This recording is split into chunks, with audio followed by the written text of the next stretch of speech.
Good evening, everybody. Welcome to Military History Chronicles.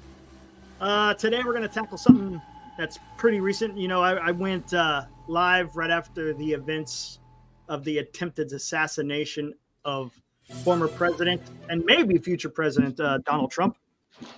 I thought maybe today, let's talk about a little bit of the history of the different assassinations and assassination attempts against U.S. presidents. I brought in my good buddy Will, and we brought in Los D. I know he loves talking about this stuff, especially when we start talking JFK.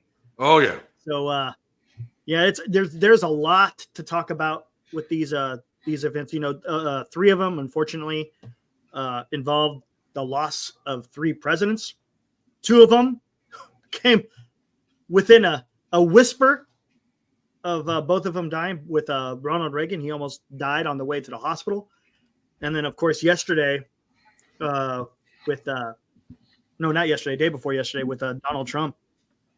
My goodness, I mean, that was literally inches from and that would have been, I mean, it would have been captured in high definition. I mean, it would have just been, oh yeah, it would have been awful. It really would have been. Something that would be indelibly imprinted on people's minds for a very long time. Forever. I mean, think about it. I mean, whether you hate the guy, whether you like the guy, it would have been catastrophic. There's no doubt about it. But yeah, Dan was going to come in. He's not feeling too well. I know he was battling a cold. He was battling a cold yesterday. Maybe he'll pop in the chat. And here we go. Alrighty, I see it in the chat. Inside job. You know, we'll talk about that. We'll get into that. I have my own opinions. Everyone can have their own opinions. That's fine. No big deal. You guys can think what you want. I just like to base it a little bit more on evidence than just conjecture and guessing and whatever. Because in all instances in this, if you think about it, it's a lot of it's human failure. Maybe there's Dan. He's watching.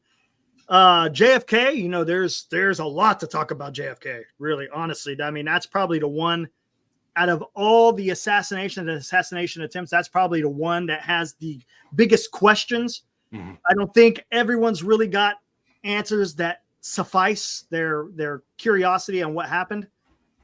But yeah, we'll get into this though.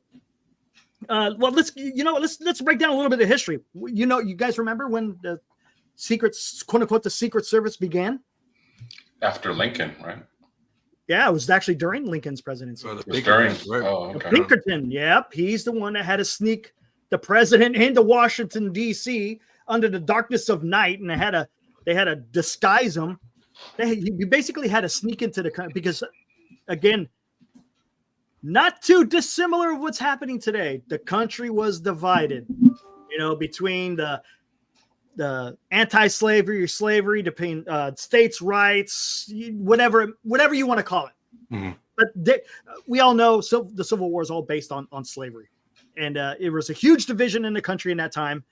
And there was threats against the president of the United States, talking about Abraham Lincoln, where Pinkerton made his appearance. And, you know, lo and behold, Secret Service is formed. Well, not professionally, but, you know, they started protecting the president at that time. Unfortunately, and I guess we could get right into it, the first president to be, unfortunately, fall to the hands of an assassin's bullet was Abraham Lincoln. We all know that story. John Wilkes Booth, an ardent Confederate, planned this out to try to get the president. And lo and behold, I mean, what happened? I mean, why was he able to get to the president's box and be able to get his pistol in there and hit it? Why? Because too easy. There's a lack of security. That's what happened. And the interesting part about that too was they actually rode up on Ulysses S. Grant's stagecoach. They thought it was Lincoln in that thing. And you know what's funny is Ulysses S. Grant was supposed to be in the same box as Lincoln, but he decided exactly. Isn't that interesting? That's just wow. I mean, that was at that time he was the army of the army in chief, general in chief of the army. But he was to be a future president of the United States. Yeah. Who's not to say that he would have also got a bullet in the back of his head. I mean, no, I mean that's pure conjecture. But again, security. If I'm not mistaken, the guy who was supposed to protect the president took the night off or something. It's something to that. It was weird. They had someone who protected the president who wasn't a kind of a newbie, if I'm not mistaken, right? I think that's how it was. It was just one person back in the day. And exactly. And here's the deal, because everyone knew John Wilkes Booth was an actor. So for him to get access to the president's box, if you will, people would just let him right in. Oh yeah, come on, Mr. Wilkes Booth. You know, no one knew at all that he was planning these dastardly plans of assassinating the president. Does anyone know what the famous words John Wilkes Booth uttered when he jumped on the stage? Oh, let's see if I can find it. Sic Semper Tyrannis? Yeah, something like that. What did it stand for? Death to tyranny? Something like that. Or something, something along that effect. Let me see if they actually talk about it in here. Something that was, I believe. Okay, here we go. Let's just bring it up. You know, this is just going to be a little bit of a history lesson. Talk about this stuff.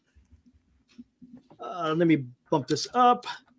On the evening of April 14th, 1865, while attending a special performance of the comedy Our American Cousin, President Abraham Lincoln was shot. Accompanying him at Ford's Theater that night with his wife and 28-year-old officer named Major Henry Rathbone and Rathbone's fiancée, Clara Harris. After the play was in progress, a figure with a drawn Derringer pistol stepped into the presidential box, aimed and fired. President stepped forward. The assassin, John Wilkes Booth, dropped the pistol and waved the dagger. Rathbone lunged at him, and though slashed in the arm, forced the killer to the railing. Booth leapt from the balcony and caught the spur of his left boot on the flag draped over the rail and broke a bone in his leg on landing. Though injured, he rushed out the back door and disappeared into the night. And then it just gets more into what happened. Come to find out, there was at least 4 people that conspired in this assassination. All of them, except for Booth, who was shot and captured while hiding in a barn. Actually, he died later that night. The other 4 were hung, to include a female, Mary Surratt. So they met their demise. But again, you could say the first assassination was due to a lack of security. What?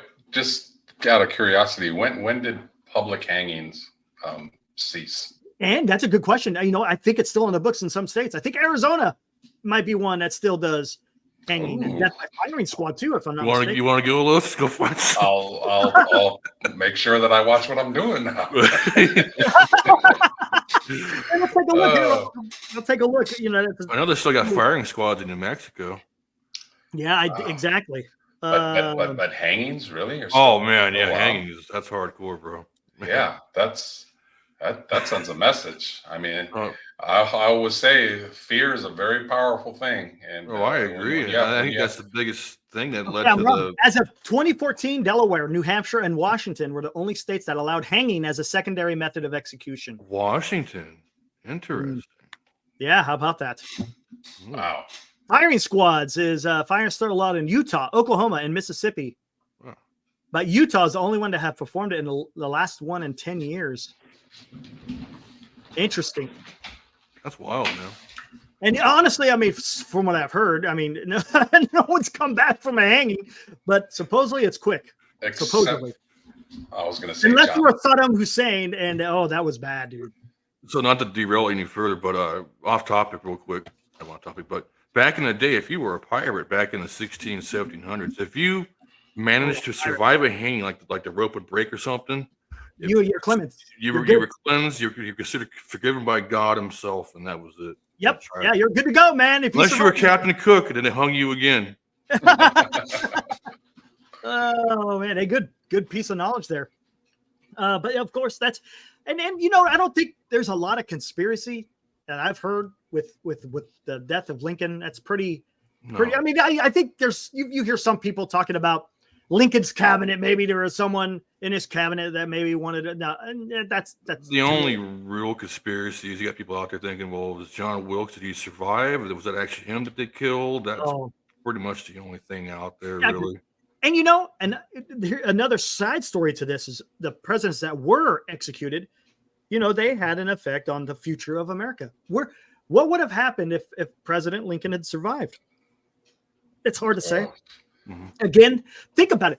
Would have civil rights come sooner for Black Americans? I think so. Probably.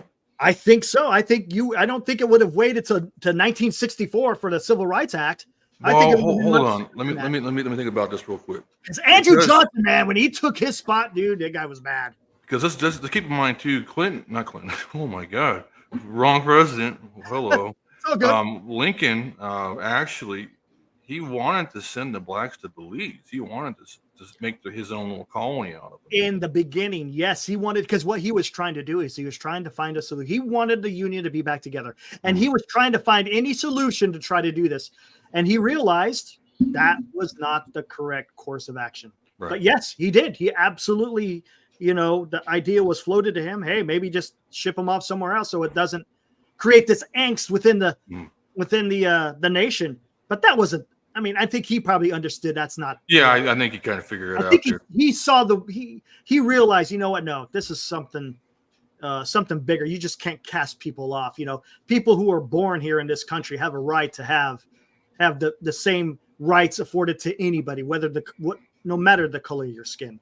So I think the civil rights would have been done a lot sooner under the leadership of Lincoln. Come on, look how much capital he had. He ended the war. He brought the nation back together. The guy could have gone. He could have been king. I mean, if you think about it, he could. Anything that he wanted to do, I think he probably would have been able to accomplish because he had so much support. The people absolutely adored him. He had the backing of the government. I mean, yeah. That's all conjecture, but it would have been interesting. When you read or watch documentaries, he is the consensus best president in history. When you talk to most people, I mean, it's not easy. The history of this country shows that it's not easy to be a good man with good morals if you're going against the norm and against what most of the public feels. But people like that have always, at least from my point of view, when you go against the flow, but those are your beliefs and it's for the better good for the common man, that you get a lot of respect. And unfortunately, a lot of these guys that we're going to go through today were killed early because of those beliefs. Hardliners, so, Good point. This brings us to the second president who was assassinated. How many people know about President McKinley?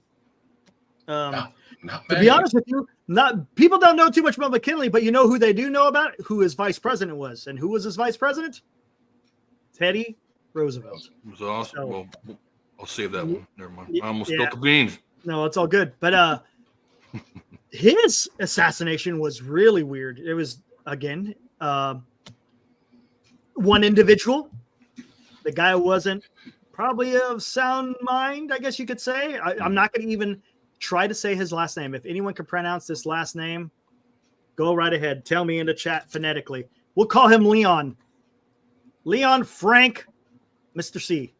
Oh, geez, man, what in the hell? That's just some mushmouth stuff right there. So this guy was poor, unemployed, unskilled, maladroit, alone, and restless. He was good as nameless. Fred Niemann, he called himself in German. Fred Nobody is what it meant. So the guy supposedly was an anarchist. That's what they're saying in his confession letter. Now, one thing you got to take in consideration with confession letters, and I don't know if it would have been like back then. Confession letters, sometimes you got to be careful for the simple fact that was it done under duress? Mm-hmm. Was it, was he of sound or of sound mind without being coerced? I guess you could say. But this is where is it that he said? Let's see.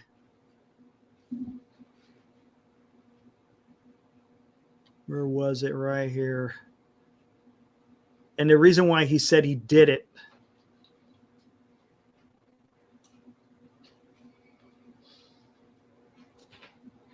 Oh, here it is. I made my plans 3 or 4 days ago to shoot the president. Again, we're taking in when he wrote his letter. When I shot him, I intended to kill him. And the reason for my intention in killing was because I did not believe in presidents over us. I was willing to sacrifice myself and the president for the benefit of the country. I felt I had more courage than the average man in killing president. And I was willing to put my own life at stake in order to do it. So there you go. I mean, the guy was a little bit Anarchist, man. Anarchist. And he was, come on, no one, that is, to me, is not a sane person talking. No. You know what I'm saying? He was down on his luck. He even acknowledged himself as a nobody. And, he had these beliefs, feeling like the president shouldn't be over us, so he had to take him out. I mean, it make could be it better simple, for the better good of the country. It could be as simple as him schwacking a president makes him somebody. Exactly. Now, I guess it was at the Buffalo State. What was it again? Hold on. Where was it? It was in Buffalo. I know that. It was. Boom, boom, boom, boom. Gosh dang it! I know it was in Buffalo, but it was like some kind of. It was some kind of what do you call it? Event or something. Are both of you not the Buffalo Exposition? That's what it is. Sorry, go ahead. Yeah, I was going to say, are both of you a little surprised that things like Saturday, quite frankly, doesn't happen more often, only because of the mental instability of so many people in this country, well, and also the absolutely easy access there is to people that don't deserve to have a gun. Like responsible gun owners, is one thing, but when anybody can get their hands on it, and you have the mental instability that you do, I'm surprised this doesn't happen. I 100% agree. I'm not. Trust me, I'm not advocating it. I don't. I get you. No. You're hitting the nail on the head, my friend. I'm just trying to be real and just say, yes. and we talk on NorCal Sports about sports, but I mean, if there's an unstable fan that's a fanatic of a fan and they're playing in a championship, again, I'm not advocating shit, but I'm just saying, hop the fence and do some fruity stuff. Yeah, it's like, you take out somebody that's on the other team that is going to keep your team from winning. I'm surprised it doesn't happen. And you know what? We are going to get to that, especially when we get. And that's when we get to the latest attempt on Trump, we're definitely going to get into that. Because there's also another factor that's involved, and I kind of talked about it in our last show, and you'll know what I'm talking about here. Third president. Here we go. The one that really opens up a can of worms. November 1963. Dallas, Texas. President Kennedy, driving downtown, was assassinated. For all intents and purposes, the shooter was Lee Harvey Oswald, former Marine. If I'm not mistaken, he had some affiliations with the Russians, right? Soviets. Didn't he have he had a Russian wife, if I'm not mistaken. Los, you're going to be able to speak to this better than I as far as what his other affiliations were.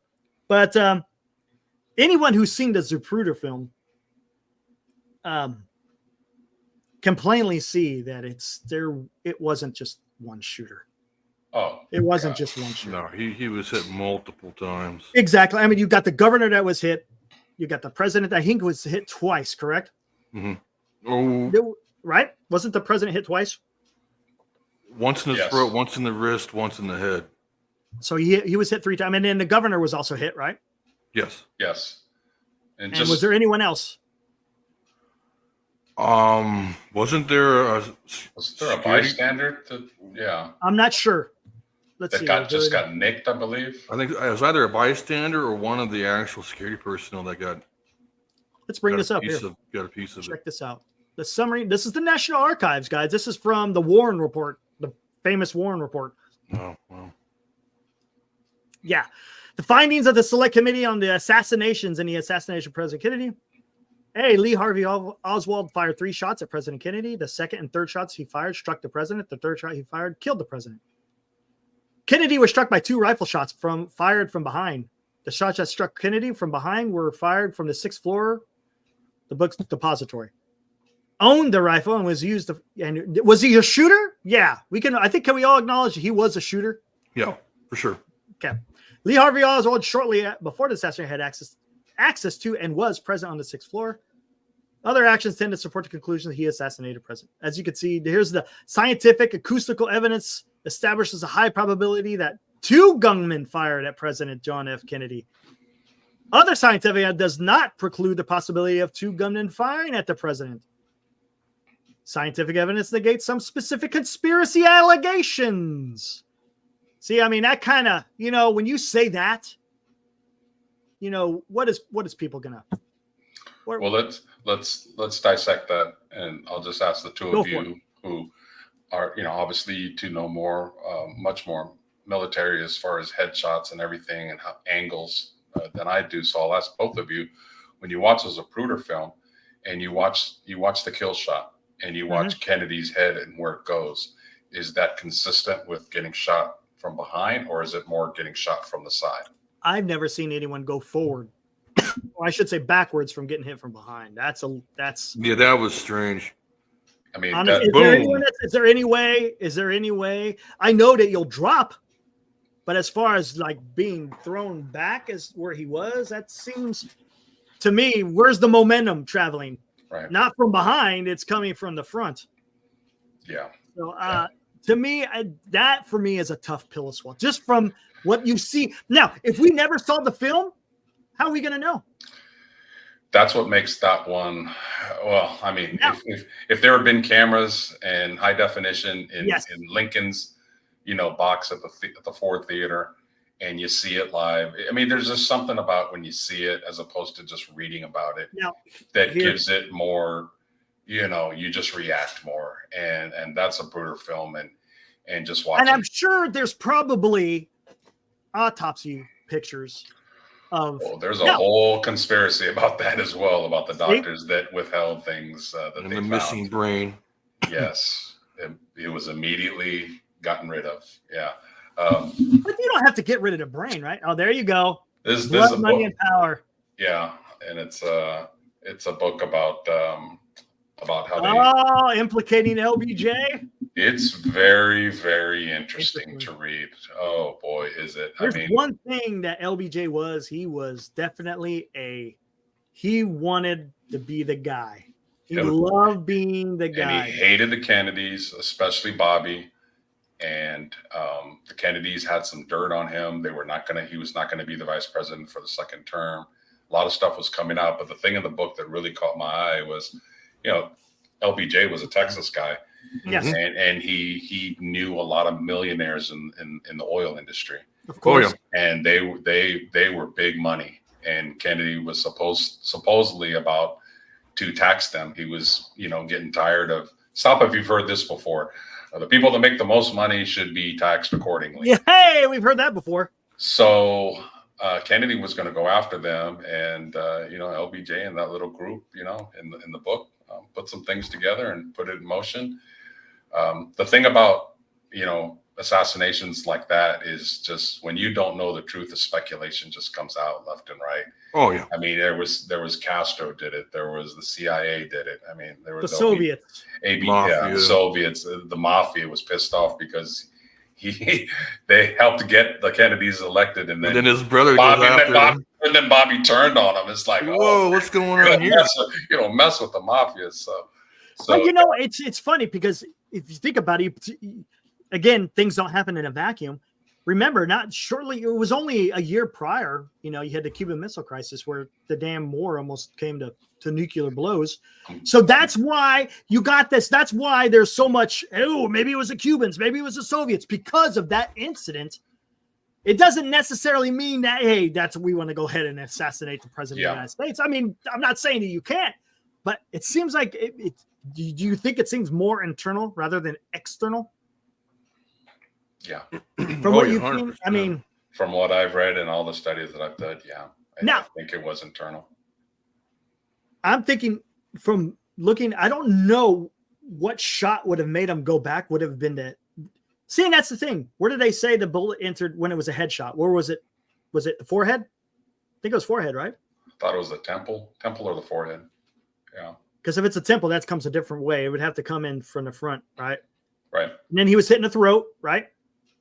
And then one in the wrist. So one of those shots may have been from Oswald. Which one? It's definitely not the one coming from the front, though. Yeah. And the thing about it is they typically, when they go through a motorcade like that and go through a bunch of streets, they don't have a convertible. They don't make it easy. They don't make it easy. Is that a fault of the Secret Service in having him allowed to be driven in a convertible vehicle? Because if it wasn't a convertible, does that happen? Nope. It does not. That's too difficult. I believe he was even warned too. He was what? I believe he was even warned about that. Okay, here's a question now. Now this poses a question. If there's an assassination attempt, was it reported that he was going to be right? Was his motorcade stipulated he was going to be in convertible? Originally, he was not supposed to be. And I believe the Secret Service didn't want him or didn't have him in a car. But the local authorities, ironically in Texas, said, it's a beautiful day. Why don't we leave the top down? And they convinced the Secret Service to go ahead and do so. So, and that's the other thing is, usually you have a map laid out of where the president's route is going to be, turn by turn, street by street. So that's very privileged knowledge about where he's going to go. The public. So tell me, how do right? You know what I'm saying? So and how's that? Okay, so let's take the Lee Harvey Oswald, since that's the official take. How was he going to know that he was going to be in a convertible? Right. Because normally, if you're going to be in a regular car, there's no way that you're going to be able to do that. There's no way. There's no way as good of a shot. You could be the greatest sniper and the greatest shot in the world if you're on the 6th floor of a depository building and a guy's traveling in a closed car with just maybe the window back. There's no way you're getting that. So how would he be set up there if he didn't know that he was going to be in a convertible with easy access? That's what I was going to say. Unless they were guessing, hey, if he's in a convertible, I got a shot from here. I mean, that's possible, but to me, it's a little bit of a reach. Yeah, you start just adding things up. And, again, it's not factual, but it's just like the common sense just kind of comes in. And again, you look at the trajectory of his head, how it moved on the kill shot. It's just not from the back. It's from the side. It's from the grassy area. And in this book, they talk about how there were three men in the grassy knoll area that were dressed up. And they were dressed up as Secret Service, but they weren't. They were one of the shooters. Oswald's weapon of choice, if it was his choice at all, was an old beat to hell old 1906 Carcano that was rusted, wasn't properly sighted. So, I mean, let that speak for itself. Do they have photos of that rifle by chance? They do, actually. I believe they're out there. They held it up in court, right? Oh, yeah. Now, in your opinion, is that one of the more accurate rifles that you can have at that time? What is it? It's 306. So, for sure, if it's bolt action, right? It's a bolt action rifle, but they were trying to work the action on it, and it was still kind of old. It was just an old piece of junk. Did they say that he could fire off those 3 rounds in that period? They said they could fire it off, and then they've done tests since then, and there's no way in hell he could have done that. While the thing was moving, while the motorcade was moving, there's no way in hell you could have fired all 3 rounds and got them all on target like he did. And here's the thing: how is there no other footage other than the Zapruder from him? There has to be more than that. That's bullshit. There was, but it was confiscated. Oh, I'm sure it was. Men in Black probably came in. There I go. Hold on a second. I gotta. What are you doing? This one's for you, man. Look, I lined my helmet with fucking aluminum foil just for you, Dan. Here you go. Protect your noggin from 5G and Alex Jones and everything else. Won't turn you gay eye like the frogs. Like What are you doing, Will? But anyways, whoa, jumped the shark there. But anyways, so I mean, there was thousands and thousands of people there. You're telling me one person had a video camera? Yeah, No or even just a camera at all. Man. Any camera. I know it's old school. What is that? 16 or 8mm, whatever it may be. I think it's 8mm, right? I'm sure there's a bunch of people that had that. Same thing with photographs. There mysteriously there were a few people that were witnesses to seeing unidentified men in the grassy knoll area, and mysteriously within a year, those witnesses went away. Yes, I've read. Did they really? Yeah, they were dead. As dead people don't talk. So I mean, it just sorry about that. It just keeps kind of adding up and adding up. So but here, that is the event that really perked the ears of people with conspiracy theories, presidential. Because I mean because there's so many. I mean, let's see what events really spark conspiracy. Roswell. Kennedy assassination, politically or anything. Just anything. I mean, it's up there. The Kennedy. Well, right around the same time, Marilyn Monroe was killed, and everybody wanted to know what that was about, and the Kennedys were kind of involved in that one. One thing to keep in mind too. Possibly and 5 years later, RFK. brother died. Yeah, but who was the Sirhan? But he hadn't known. Did he have any known affiliations? I mean, who is the guy? Anyways, I mean, we're not going to talk about because I'm just sticking with presidential. I'm not going to get into candidates. The 60s was a rough decade. It was. Think about it. You had ML King. You had King and Kennedy, Malcolm X. Both Kennedys. That was a rough decade. I mean, it was. Going back to JFK real quick. Go back to what Love was talking about, the witnesses who were dying and whatnot. The investigators and the Warren Commission were actually trying to interview these people, and they would find out later they were, one of them was Jack Ruby, ended up dead too. What was his whole role in that too? Why? Supposedly some kind of financier with mafia ties. That was some kind of gambling that, well, you probably know better than I do. I mean, what was ironically, Eric, you're going to love this, is Jesse the Body Ventura, former wrestler. Oh, yeah. He had a TV show called Conspiracies. Good TV show. And he is in tears when he's doing the show about Kennedy. I'm sure it's available on YouTube or just look it up. But he breaks that down, everything from the shooting and the people that all of a sudden disappeared to all the notes from the Warren Commission. Like, why wasn't it available right away? Why did it take 40, 50 years for them to open it up? Why? Mm-hmm. Why? The people wanted to know. And it wasn't just America, like the world was devastated at Kennedy. Yeah, because he was quote unquote a rock star. He was loved worldwide. Yes. That was a really big blow for America. And you talk about what happened with Lincoln if he had stayed in office. If JFK doesn't get killed, he serves 2 terms. Easy. And who's to say if RFK doesn't kill, he serves 2 terms. So you would have had 16 years of Kennedys, for better or for worse. What would the country be like with 16 years of Kennedy rule? Who knows? We'll never know. Good point.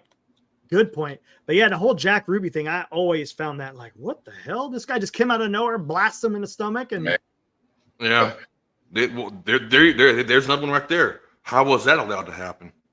Yeah, how was that allowed to happen? Exactly. I mean, it's just that's the issue I have is what is going on there. That something is very odd with those ones. I can honestly say there's something is afoot. There was no way they were going to let Oswald talk. No way. And be broken and break down exactly what happened. There's no way. He would have implicated a lot of people. And if you think about it, in the whole grand scheme of things, his knowledge would have only been so much. I was going to say Oswald was just a pawn. But it would have been enough to say, hey, this guy talked to me. He paid me this to do this. And next thing you know, all the strings start unraveling. They unfold it. Yeah, they peel back the onion. Correct. To this day, there is a lot of questions regarding that. And that was back in 1963. We're talking, what is that? Freaking, how many years ago is that almost? Do you guys remember? 61 years ago. Yeah. You guys I mean, about is that 30, not crazy? I know. 6 decades. like 30 years ago, there was some there was like a special. I don't know if it was on KVIE or one of the other big news station, ABC or something, put it out, where they went to go interview his wife, Oswald's wife, and whatnot. And she was like, "Yeah, he wasn't CIA. He was just a nobody." Yeah. And I thought that was pretty interesting. Didn't she go back to Soviet Union after that? I believe. Or did she stay in the States? And then she stayed in the States. She died here, I believe. Maybe. Well, man, now that's what makes Trump's on Saturday so disturbing, because like we all watched the Zapruder film. It's a 1963 video camera that's not exactly high definition, but right. Nevertheless, you see the video and you see the president's head just completely be blown off. So if that bullet was on target Saturday, oh dear God, I mean, that would not have been a 63 video camera. That would have been. Oh no, that would have been. I mean, for the people that were there, they would have had to witness that. I mean, a murder and a head being blown off in a movie is one thing, but like in real life, to see that happen live on TV and in front of you, that would have been devastating. Oh man, that would have been. That would have been. I don't know. There's just something. I mean, a murder is a murder, but like when you get hit in the chest or the back, it's one thing. But when it's a headshot, it's a different. It's a whole different beast. It's going to be right up there with the footage of September 11th. Yeah, right up there, because everyone saw it live in person. You saw people jump in, and it's just it would have been on that level. People would have. I hate to say it, but it probably might even be worse, because you're actually seeing some dude's noggin just leave their body. Yes. Yeah. This is Military History Chronicles. This is, yes, you talk a lot about American related topics, but if we expand it to the world, would you say worldwide, has there been more, less, or about the same assassinations to political leaders in other countries? I think it's more. As the U.S. I think it is too. It's more, because you got some of these countries, man. I mean, is it because the leaders are not protected as well as here? Because it's not even that. It's because let's go with Europe, man. How many Eastern European leaders died because of the Soviet Union? You know what I'm saying? Yeah. I mean, they tried to assassinate recent history, Ukrainian leaders. They try to assassinate them. I mean, they've had their hands in a lot of assassinations in Eastern Europe. Was it Ferdinand Marcos, the president of the Philippines? I don't think, was he killed? I can't remember. Ferdinand? Yeah, Ferdinand was a Southeast Asia has had their problems. Southeast Asia has. Vietnam, that's right. They had some assassinations happen. Yeah. Matter of fact, India. The South Korean president, he was killed by his generals. Yeah. And don't forget, recently in Japan, they killed the prime minister. They killed the former prime minister. In Japan, that does not happen. And that was a year. That was only a year ago. Correct me if I'm wrong. That does not happen very often. And candidate for president in South Korea just a few months ago got stabbed in the neck. Yeah. The guy came right up to him and just shivved him right in the throat. The farm. Wow, when you can get that close to do it by a knife, no security. And the thing about it with security is all it takes is that one person to be like, oh yeah, go ahead, go right ahead. All it takes is one or two people. So I think it is done. I mean, America gets a lot of the bad rap that it happens a lot here, but it happens. It doesn't. No, it happens all over the place. I don't think when people want to take people out, it happens because they don't agree with them and their rulings. It's. And if you think about it, let's think about this. So we've done 3 assassinations so far. John Wilkes Booth was one guy, wanted to take matters as own hand to avenge the Confederacy. So it was one guy. McKinley, one guy. It wasn't no conspiracy or anything. The guy was just had some weird ideology in his head, thinking, if I do this, I'm gonna help the country. Now JFK, that could be debated. That could be debated, because there's just not enough information out there to really make a logical conclusion from seeing the film and hearing all the events that happen with it. Some things are just not adding up. And if this guy had succeeded Saturday, as it stands right now, it looks to be like that was just one guy. Yep. It does. Right now, you can't convince me other. We're going to get to that here real soon. Reagan, man, again, John Hinckley. You know what you hear? Do you know the reason why he did that? I didn't know, John. I was telling you before the show, Eric, that I was studying about all the assassination attempts that didn't result in murder. Did you know? I didn't know this until about 2 hours ago. John Hinckley had it in mind to kill President Carter, and he didn't go through with it. Yes, he had. And was it for the same reason? No, he just didn't believe in his policies. So it was like, okay, I didn't agree with your policy, so I won't murder you, but I want to make an impression for actress Jodie Foster. I know. Yeah. So that's a reason to. That's going to make a great impression. Yeah. You know what? She's going to fall in love with me. I'm going to go assassinate the president. Oh, yeah, you're a big man now, bro. Did they not release him recently? I think they just released him recently, a few years ago, right? Did they really? I think so. I think he's under supervised care, but I don't think he's in an institution anymore. If you read that link that I read about all the assassination attempts, wow, it is mind-boggling how so many of them were released early, didn't serve a long term, all because they got off with the whole mentally incapable of making a sound, rational decision. Right. Wow. Now, where was the Secret? Now, Secret Service worked really fast with the Reagan assassination. Holy crap! I mean, it was like as soon as shots fired, they had him down and in the car and gone. Boom! I mean, it was like instantaneously. Unfortunately, Brady got involved. I think a Secret Service person got shot, and I think a couple of police officers or something.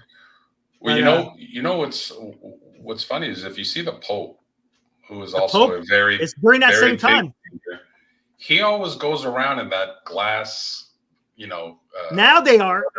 Now it's the glass. Yeah, the Pope mobile. Leave him out in the open because he's. Going it was after that. Yeah. And you know the whole link with that, right? Yeah. The damn Soviets were behind that one. No. Well, again, they picked on someone who wasn't exactly of sound mind, and supposedly they used him to try to get him because the Pope kept criticizing the Soviet Union. That's what I've heard. Then the Italians unleashed their own CIA called the Gladio, and they started knocking off some of those commies in their own country. Did they? In their own country? Yeah, they was like, okay.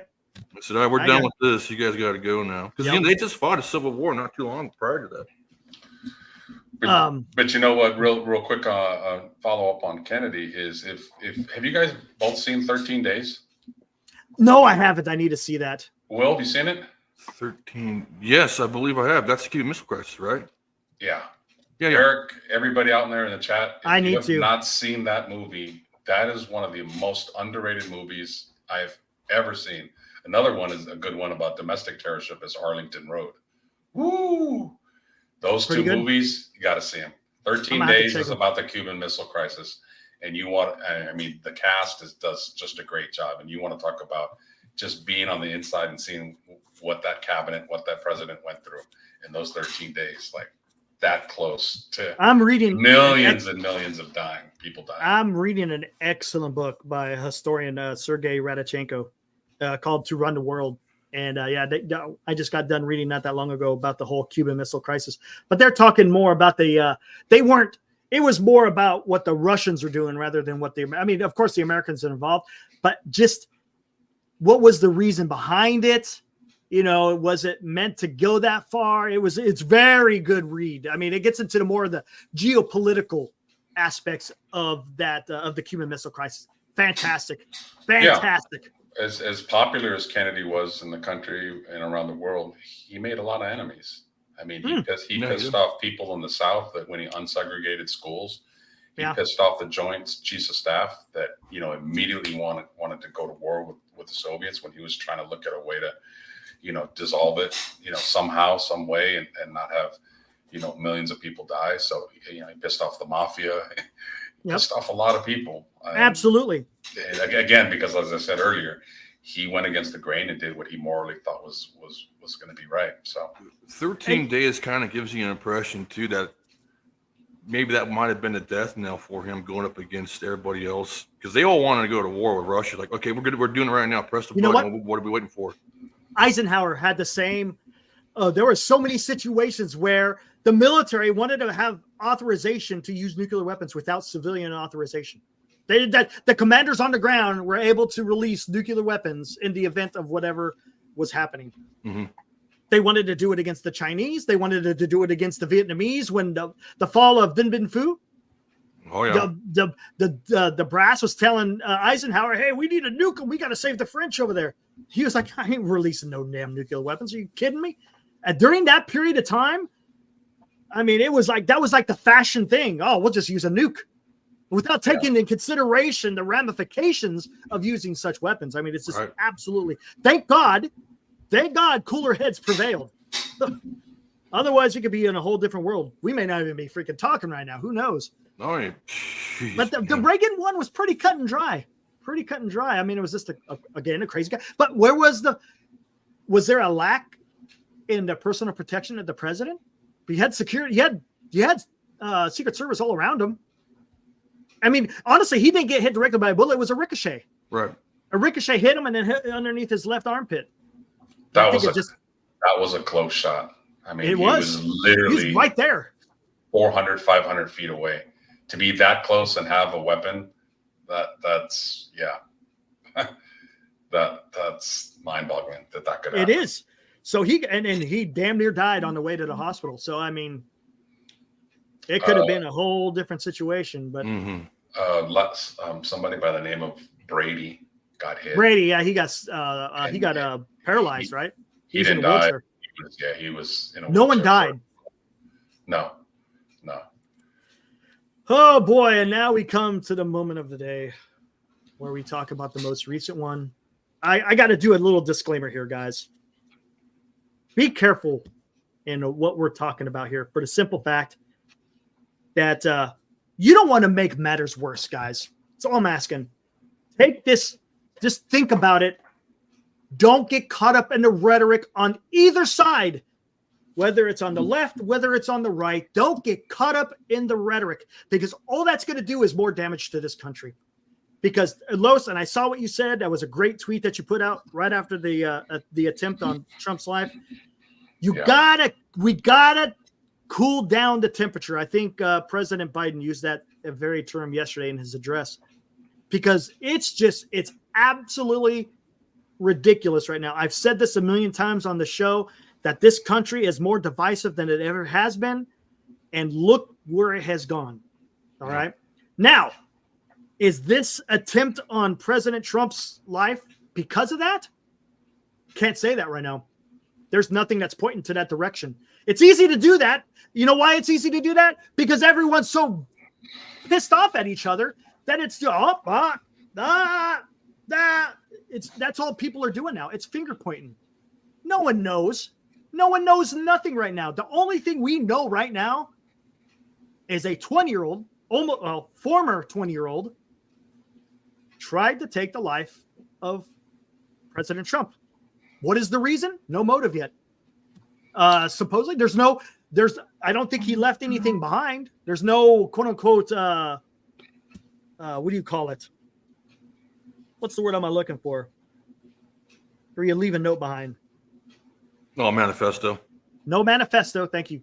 Yeah, that's right. It seems like, and from everything that I've heard, he was a loner in high school.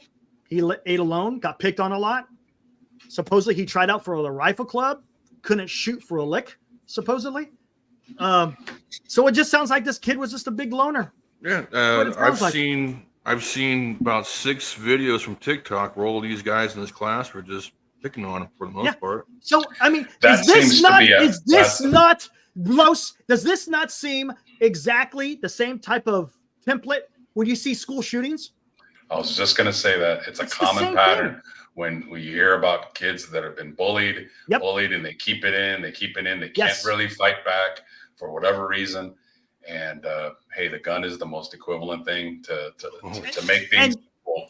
And when you have all that built up anger, I mean, because you think about it, like a lot of the mass shootings, school shootings, at malls, things like that, they're kind of done by younger people. It's like, I mean, like back in the 60s and 70s, when you had things happen, it was a grown man. It was like somebody in their 40s, 50s, 60s. Like, I've had decades of shit happen to me. I'm really pissed off. What do you have to be so angry about at age 18, 19, or 20? Right. You haven't even lived your life yet. Good So point. that is really scary that like today's mass murders, not that one is better than the other, Are young people. are younger. Like what is really going on? Younger, they're loners, and it's all the same template. And here's another thing too, guys. And this is going to go to what I was trying to talk about earlier. You got to be careful on where you're getting your information from. Talking heads are not going to give you information, man. You know what they're going to give you? They're going to give you their perspective on what they think it is without being in the know in any way, shape, or form. Nobody, even no news correspondents, unless you're interviewing someone who's partaking in the investigation or witnessed something, you don't know nothing. Nobody does. Not one person could sit here and say, the reason why this kid did this was because of this. You can't. There's no motive right now. There's none. And I'm not going to sit there and make reaches on something that just isn't there right now. Yeah. Until they come out and say, hey, this guy did this because of this. Right now, it's up in the air. And here we go. Okay. Prior to Trump, it was President Reagan that had the potential assassination attempt. What was different from 1981 to here in 2024? Because from 1981 to when Lincoln got shot, you go back that far, there's one thing that's consistent for a certain extent. Until the advent of the TV. Oh, how did everyone get their information? It's the old media. Newspapers. Yeah. And now at that time, TV. There was no social media. None whatsoever. So the only way you found out information is by opening up the morning paper. Yeah. That's how you got your information. From President Lincoln all the way to President Reagan, primarily newspaper. And then of course you had TV at the time. But TV, was only really, when you get into TV news broadcasts, it was only about 20 years old, approximately, right around there, where TV was really popular in getting your information. But it was the newspaper. Now, look at today, social media. You got everyone coming out of the woodwork thinking that they're an expert. Yeah. You got a guy, I'm a former sniper, so guess what? I know. No, you don't. Yeah, you might know about how to snipe. That's fine. You're a sharpshooter. That's good. I was a sharpshooter in the damn Air Force. Doesn't mean I'm an expert in setting a security for the president of the United States. Hell no. I don't. And all these people coming out saying, oh, this and this and that and this. Look, man, you weren't there. You weren't part of the planning, so I don't want to hear from you. If you want to tell me this is how I line up for a shot, this is what I do. If you want to talk to me about your actual profession, I'm good to go. But unless you've actually planned security for this type of this event, I'm sorry, but your point holds nothing for me. And the problem with that and with social media is that when you already think one way, what are you going to tune into? You're going to watch and listen to all the videos that back up what you believed anyway. Correct. To make your feeling even stronger. Exactly. More angry toward the other side. So it's like toxic fuel.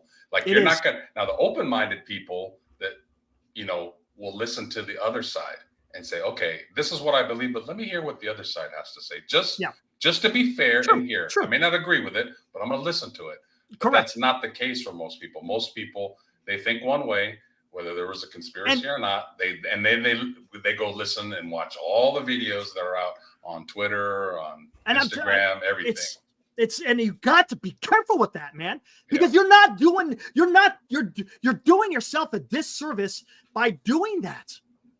Be careful. I mean, if you want to have your own ideas, okay, that's fine. But you got to be careful on where the information is coming from and who is it being sourced from. There's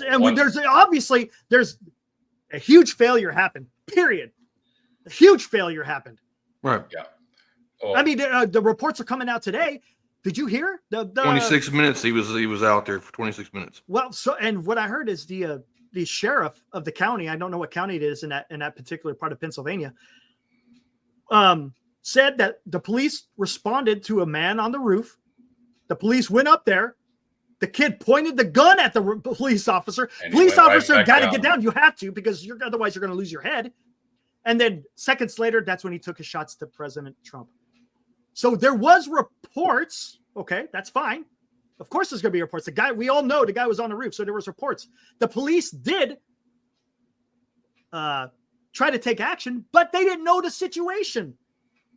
So it sounds like there was a lack of information flow getting to wherever it needed to be. So let's play this out. Let's just play this out.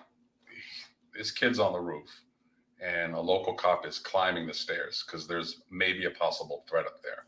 Yeah. I mean, I'm no cop, but if that's what I'm being told, isn't my gun drawn? And as soon as I get to the top of the roof, if I see somebody there with with a rifle, obviously common sense says this kid is going to do something bad. I mean, don't you have a right to protect the president and take a shot right there? If he went up there and his gun wasn't drawn, and of course the kid points a gun at him, I fear for my life. Let me go back down. But this is like shades of that Texas shooting with the kids. Oh yeah, when they was a failure of the police officers. That was one of the saddest things I've seen in my entire life. A bunch of children died because they decided not to take cops action. That were there that they have a badge, but they don't got the balls to use it. But here's or another to protect.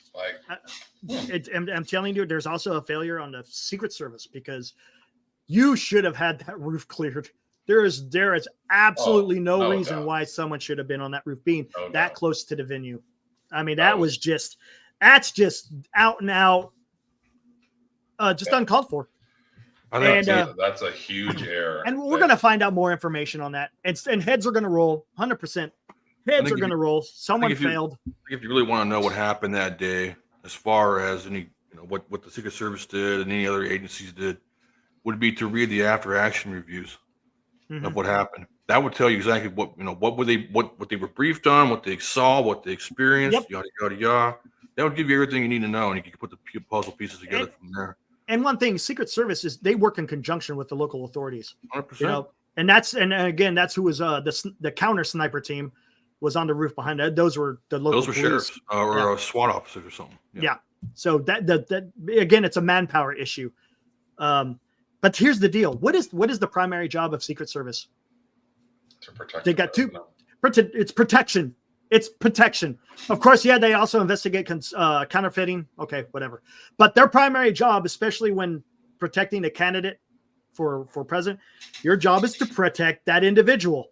You're experts. They're not like cops where you got to investigate a whole slew of different type of crimes. You're specialized. This is your wheelhouse. You got to be excellent in what you do. But it's not just to react when something happens. It's to prevent it from happening to begin with. I mean, the movie that Clint Eastwood made years ago that emphasized the Secret Service. That's all they talked about is when the president has a route, they go days before and make sure they cover every manhole, every office building. They'll weld manholes. Exactly. Yeah. They'll take out post office, mailboxes, everything. They take the proper steps to make sure that the president's going to be safe at that particular spot. And place. Here's the deal: is he being afforded the same protection as the president? Probably not. No, it's not going to be the same. It's not. The president is going to have a robust. I guarantee you, if Biden was speaking there, no one would have been on that roof. I don't think. Is the vice president? Do they get Secret Service as well? Yes, 100%. Oh, yeah. Yep. As a matter of fact, I think members of Congress get it too. Certain members, I think. Yeah, they do. But not as detailed as the president. Not as detailed as the president. Okay. So it could have been a manpower issue. That's an interesting point. That's a failure. There. That's a failure on the Secret Service in not being able to properly protect the individual. Especially, this is not a guy that took a shot from 500 meters away. It was 140 meters. We're talking about a football and a half distance. Yeah, to put that in perspective, that's nothing. With the 5.56 round, that is a freaking laser beam. All you gotta do is point, and it's going right where you wanted to point. Been there, done that. I mean, how many times you qualified, Eric? I've qualified numerous times. Oh, jeez, I can't. I mean, Jesus. I mean, it's nothing. You're not gonna miss. It's like every 2 years. You're not gonna miss. Thank God that kid was a bad shot. Yeah, ain't that the truth? And his fellow classmates said he was a bad shot. Yep. So proved it that day. Thank God. And it's just speaking on the Secret Service affairs real quick. Do you guys remember not when Trump was president? Remember when they had that fruit bowl run through the motorcade with the car and clip one of the other cars in the motorcade? No, I don't remember that one. That was what, 2018 or something like that. That was wild crap. Like, how did that person even get there? Why were they even allowed in the area? Yeah, I mean, there's been a few occasions where people have snuck into the White House on the grounds. They've planning cocaine, right? Yeah. No, I'm talking about like. Okay. Yeah, I know what you mean. Though. Isn't it a federal law that you can't even jokingly say that you would harm the president? No. Hell no. And that's the other thing too. Like, isn't it a federal law? Yeah, I think so. That you cannot even say that. If you say that, you can be arrested.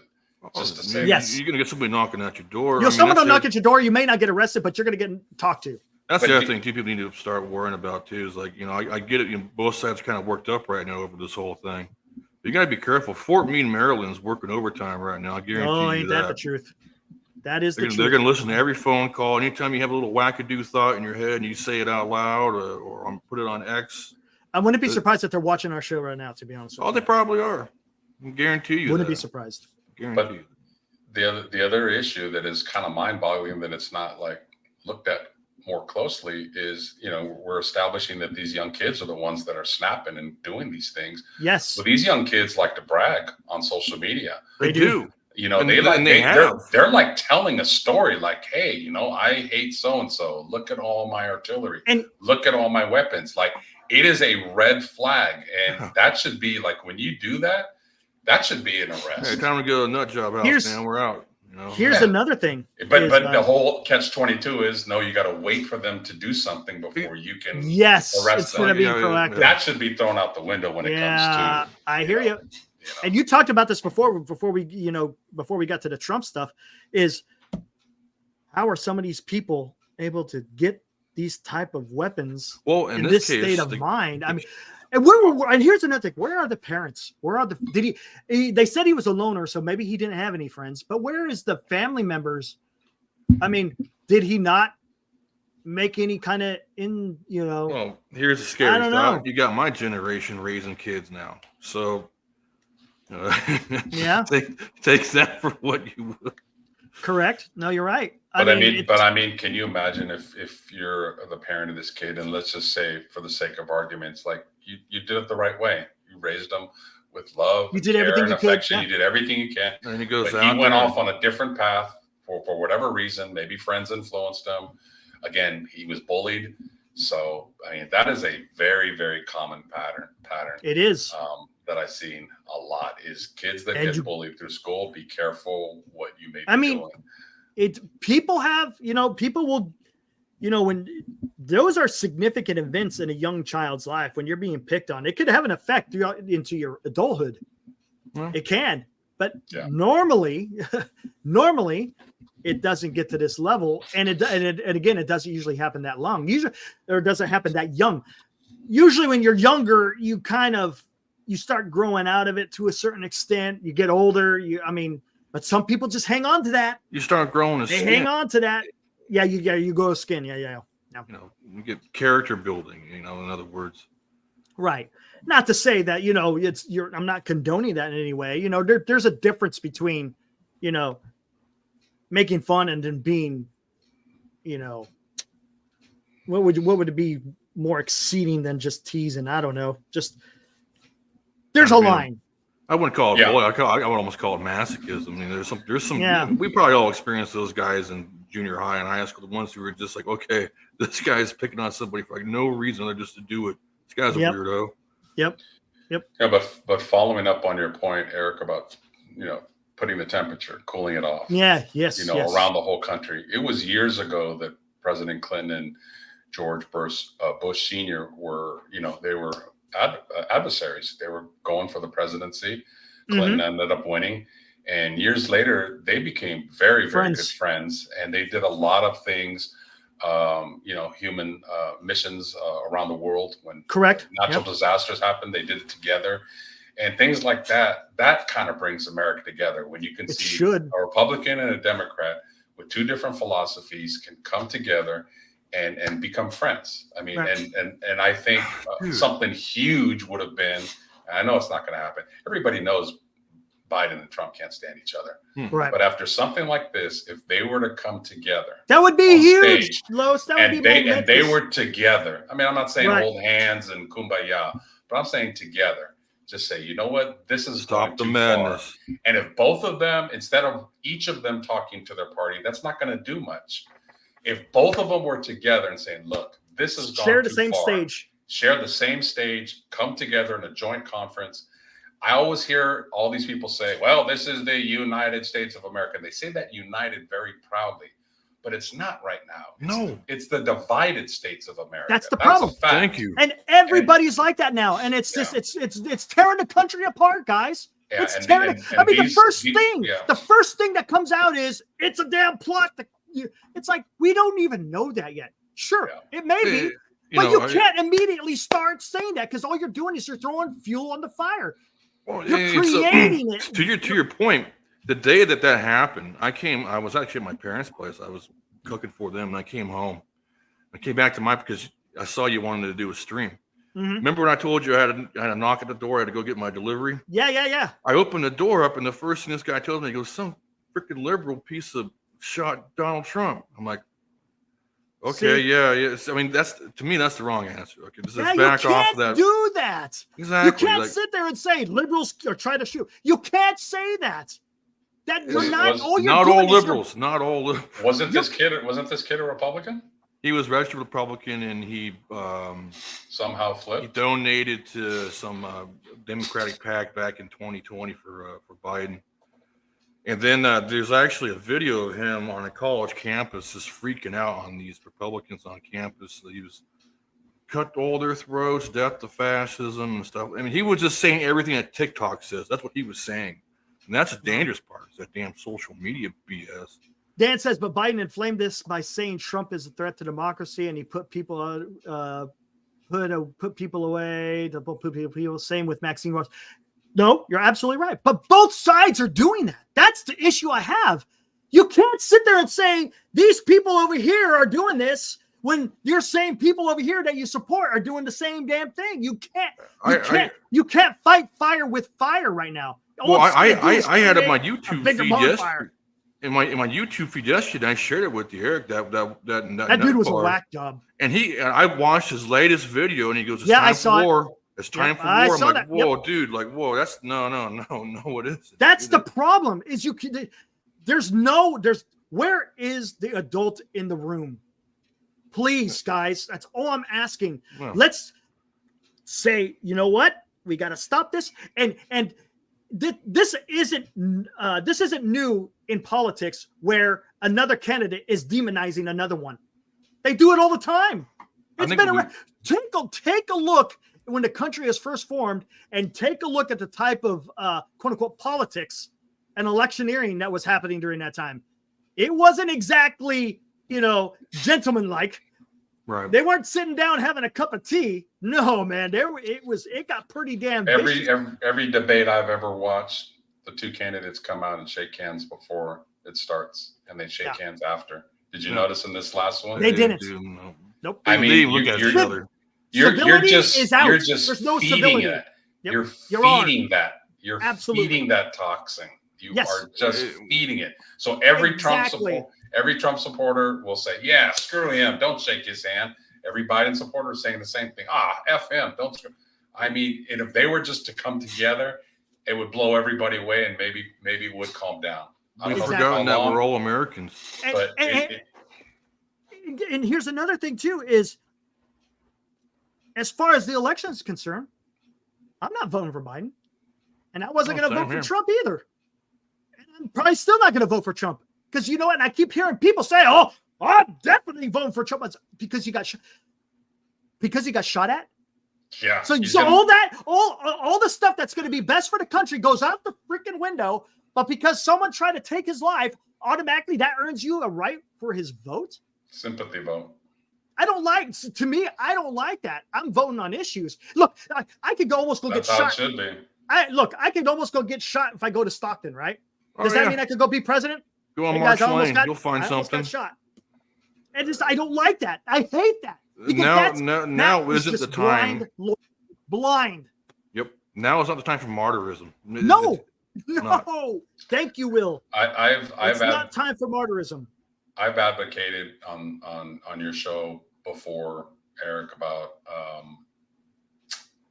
what would happen if you just got, and it'll never happen, but what happened if you just got rid of Republican side and you got rid of Democratic side and everybody was just independent thoughts.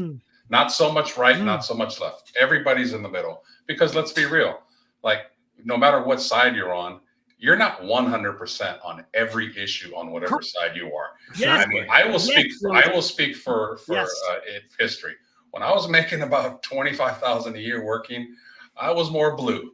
Yep. When I started making six figures and making good money, I get a little more of a tax break. I'm going red. Yep. So everybody is going to kind of vote based upon what helps them financially. Yes, of course. All these other issues, they're important, but God, I mean, the president has the worst job in the world because you just are going to piss off half of the country no matter what decision you make. You're going to piss them off. And if you piss off the wrong mentally nutso, then your life is going to be in danger. So correct.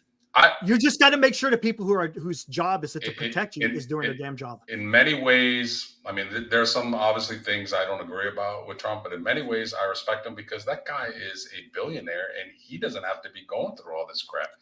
He could be on an island sipping margaritas, having fun, having all this lifestyle, and he truly is putting himself in the line of fire. No pun intended. You know what? I'm gonna tell you something right now. You're talking about line of fire, and that's gonna get him a lot of votes. I'm telling you. I'm gonna tell you something right now. And I agree, it's not necessarily the right thing. It should be the issues, but by any means possible, is what his advisors are gonna say. You see a lot of the quote unquote the hatred of the left, but let's not forget.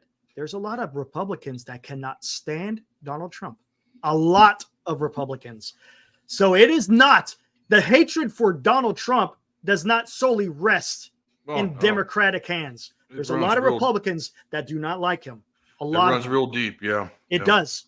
And I like what you say, Rose. And I think that's one thing I think that got the excitement for Donald Trump in 2016.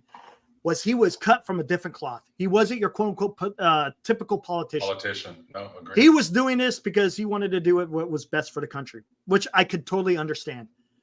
But I also think that some of the direction, some of the way that he delivers his message is not exactly healthy. He likes to attack. He likes to, and to me, look, I want to hear about the issues. I don't give a shit if you're going to attack Nancy Pelosi. I don't care if you're attacking Obama. I don't care if you're attacking whatever Democrat or whatever opponent you're going after. That I don't care about that. If you want to talk about issues, hey, I don't like your policies because of this, but I'm not going to make fun of you personally for whatever reason. I want issues, guys. Problem solution. Yes, thank you. That's what I want. I am very, very surprised that Robert Kennedy Jr. is not a bigger factor, only because of what we're talking about, what's going on with how each side is so strong in this way, and it's pissing off the other side that Kennedy has the name. My God, there's not a bigger name in politics than that. I'm very surprised that he is such a distant third and not even thought of. Does he have some issues? Yeah, but so do the other two candidates. They do. I think because everyone's entrenched, man. No, it's North versus South. If you want to use that analogy, it's North versus South. 100%. And I don't know. There is no East. There is no Midwest. It's North and South. Yeah. Yep. I look, and I don't know what it's going to. Remember, I said it's going to take a national catastrophe for something to happen, for people to get united. You would think maybe this would, but it's not. All it's doing is fueling even more. It's putting more fuel in the fire. That's all it's doing. That's all it's doing. It's not bringing the country together. It should. All you have to do is go on X. Together. Just go on X for 20 minutes. You'll see just how divided this whole thing is. It's got even nuttier. The only time the country comes together is 9/11. The goal for any type of war or any type of attack on America is the only time people are together. Honestly, let's think about this. The really time we're really together, 9/11 and probably World War II. If you think about it. And then prior to that, Maybe a little bit after the Beirut bombings. Oh, everyday life can't do it. But, everyday life, they can't do it. It's got to be some if a catastrophe happens, then yep, exactly. And then, but right now, because it happened on a certain side of a political ideology, it doesn't matter. It doesn't matter. It's going to have to be. You guys remember when 9/11 happened? It almost seemed like for a whole year or two there was no Republican or Democrat. We were just all we were just one people. And I was so surprised. I was like, I can't believe this is like, it feels good, quote unquote, to be an American because everyone was united. Yeah. There was no, hey, we know what the goal is, what needs to happen, and we need to come together. Oh, and it's Can you imagine what this place would be like if it was like that? Man, not having to look over your shoulder, I'll tell you a story, guys. When I traveled to Thailand in 2019, I watched a video before I went over there because I wanted to be sure I knew, I'm going to a completely different country. Right. I wanted to make sure I understood their rules and, what I was walking into. One thing that I noticed immediately is they said, do not say anything about their king.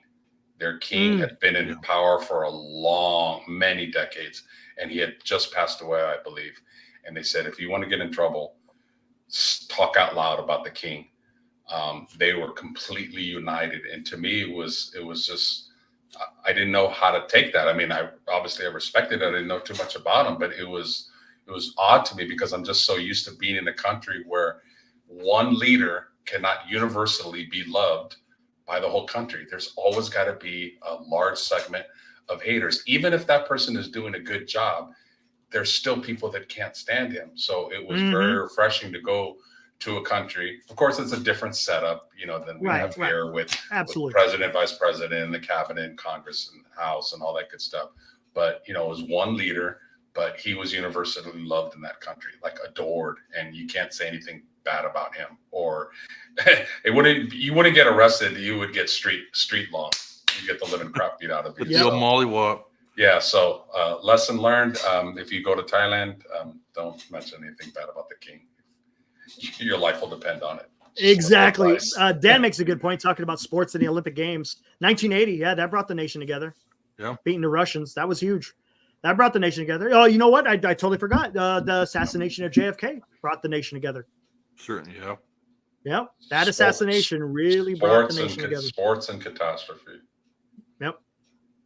Yeah. Gosh, man. And I just thought have honestly, one or the other. And I don't know what's going to happen on the way forward with this. Obviously, they're going to find out what the heck is going on. I mean, they haven't found no motive yet, which is really interesting. If they haven't found any motive yet, then that tells me that this guy was just had some mental issues, man. The guy was just not operating on all 8 cylinders. And that happens. Yeah. Every day. And unfortunately, these type of incidents happen pretty often. It just happens to be who the person that it affects. Right? Look, Los, if you were giving a speech somewhere and someone tried to shoot you, do you think you're going to get national attention? Maybe for a day, right? Oh, someone tried to, and then it's done. It's over. But because it's a political person, now, of course, it's going to be magnified. Of course, I get it. He's a candidate for president. And now it's all it has done is it hasn't brought the nation. It's just re-entrenched each side. You know what's so sad is there's going to be some lefts that are so radical that this kid's photo is going to become a shirt. Oh, I'm sure it will. You know what I mean? You know what I mean? Like it's one thing. It's one thing to, be against. And it wasn't like this way 30, 40 years ago. Like a candidate lost, you lost, and whoever was in the presidency, you backed for the most part. Yeah, you said your little things at home, this and that. But, oh, my God, like if you really are against a candidate. Hey, I live in AZ, and let me tell you, I see a lot of F Biden flags. A lot. Mm-hmm. It's shocking to me that he won this state because what I see, with my own 2 eyes, I don't see any F Trump flags. I see I don't over here. No, everywhere. And Dan can attest to this. It's just mind-boggling that the lack of respect for the the office is what is severely lacking. You don't have to agree with, maybe your candidate might not win, but you got to respect the office. You have to. Yes. But you go down to Tucson, though, you'll see all that. There's just a lack of respect, period. There's no respect anywhere. Not even for the office, just for basic things. I mean, Will doesn't respect me. I don't respect Eric. Eric doesn't respect Will. It just goes on and on. Nobody respects anybody anymore, regardless of position or anything. They just come at you with some weird sideways BS. And then you got to believe it. And if you don't believe it, I hate you. It's like, what? Yeah, thank you. Exactly. Like, what are we, children? There is a difference between debating and arguing. Yes. A debate is healthy. It's like debate is healthy. Okay. 100%. There's compromise. Yes. Exactly. It's an exchange of ideas. Absolutely. When you get so passionate that you get so angry and you resort to what we saw or fisticuffs, it's just This exactly, D-Shot. This country's got to get it right. That's exactly where it goes to every time. When you whatever. I'm not going to. Or they'll use the R one. You're right. Yeah, that's another. Yeah, that's you. When you start losing an argument on facts, then you use other means that have absolutely no basis in the argument in any way, shape, or form. And here's another thing, along with respect, and I've talked about this many times on the show, is the lack of personal responsibility. No one, it feels like anyone can do whatever they want at any given time, no matter what it is. And blame is always passed on to something else. And it's blamed on something else. Yep. People, I'm telling you, this nation needs to take a hard look in the damn mirror. That's what they need to do. And unfortunately, I don't know what it's going to take for people to do that. I mean, think about it like this. I mean, they just put two parents in jail because their kid was a school shooter. Yeah. I mean, are you serious? What does that have to do with them? Their kid was a fruit job. Yep. Well, I don't know if they had anything to do with like giving him the gun or having him access to the gun or whatever. But even they didn't pull the trigger themselves. I mean, we could go on forever about that. But you know what I'm saying? Like, I get what you're saying. Why do we keep passing the buck? Why can't we have any kind of self-ownership anymore? I agree. I see what you're going. Or it's always some kind of ism. Oh, because of racism or because of this. No. Yep. Yeah, well, we talked about social media having such a big influence. Social media is a huge impact on this. And in a negative way. Ironically, social media and Facebook started because it was supposed to bring people together, and it's done. No, it has not. Almost the complete opposite. It has not. And you get people just just the media in general. Back in the day, it was ABC, CBS, and NBC had nationwide news, and then you had your local news, and that was it. But when CNN came on board, and then Fox News came on board, man, they are completely in their different corners. Yes, and no matter which show you watch, they are completely biased. So you have media outlets, not social media, but media outlets that are completely one-sided, more division. There are so many things that just drive division. As much as we love our sports, it does create a little bit of division. It does. I mean, it does. Because some of us know that it's just a game, and we go there and we get entertained. It's just a game when it's all said. Exactly. Yep. But some people take it like life and death. Like, oh my God, if Dodgers lose, it's like life. Like in Brazil, oh my God, there are people that commit suicide when they lose in soccer. Literally commit murder. It's like, man, it's not that serious. Exactly. So think as how divisive people are on sports, and then politics is like 10, 20 times more passionate than that. It is. Because now you're thinking that this other candidate that you don't like is a threat to you somehow, some way. Right. Yeah. If he gets elected, my life is just going to be shit. Yep, yeah, exactly. You know what I mean? When it's gonna be the same. It's gonna be the same. It's gonna 100%. It's gonna be the same. Yep, 100%. People, I mean, I don't know, man. It's even more important when it comes to elections. It's not necessarily the president. It's at your local level, man. That's where things really get done. The local level, the state level. Once you get to the federal level, it's a little bit different, but that people just ignore that. They just see the president and think it's going to be the end all be all. I mean, it's absolutely incredible. The the pedestal that they put these guys on as if they're the of second God. coming of Jesus. And I'm like, what are you doing? This guy is just a man, right? Yes, he's got to be the leader. He's got to show leadership quality. That's what I want. I want to see leadership. I want to see character. That matters to me. Right. It may not matter to anyone else, but for me, when I'm casting a vote, it's going to be about your leadership, your ideas, and your character. Well, man. the system is screwed up as well, because you could be a great leader and you could get elected into office, but let's say you don't have the House of Representatives or you don't have the Senate. There you go. You're screwed. Then you can't get anything done, because they're not doing what's best for the country, what their voters elected them in. They're just trying to screw him as much as possible, block him, so their guy can get in 4 years later. And here's the thing. You know what? Rinse, repeat. It can be done. And you know how? There's history. Ronald Reagan, when he became elected, he had to get Democrats to sign on to his programs. And guess what? He negotiated with them. He talked to them. And guess what? He got shit done with a Democratic ran House. Yeah. And I think they might have had the Senate too. I mean, he was able to get stuff done. It can be done. He was holding private meetings with them. He was not often, but it can be. You're right. It can. But here's the problem. It's all up into who the people elect to be your representative. If you're voting for some wackadoodle, as Will likes to say, if you're voting for some wackadoodle, you're gonna get wackadoodle, and there ain't gonna be no compromise. You gotta look. Just because you got a D or an R behind your name doesn't mean that if that sounds like a good idea, I'm gonna sign on to that. I don't understand. Again, it's that blind loyalty. I cannot vote for a Democrat or I cannot vote for a Republican because they're the opposite party. That's stupid to me. I don't understand that. No, it's childish. It is. It is. What would be the best path forward? And you got to compromise. That's the only way things get done. It's been a long time. You can't always get everything you want. It's been a very long time since an attempted assassination has been done like this. Yeah. And with, media coverage now compared to 1984 when Reagan totally got shot. different. 81, you're right. 81. With the coverage now, I mean, I'm just going to say what everybody's thinking. I think people are fearful that there's going to be retribution on Biden.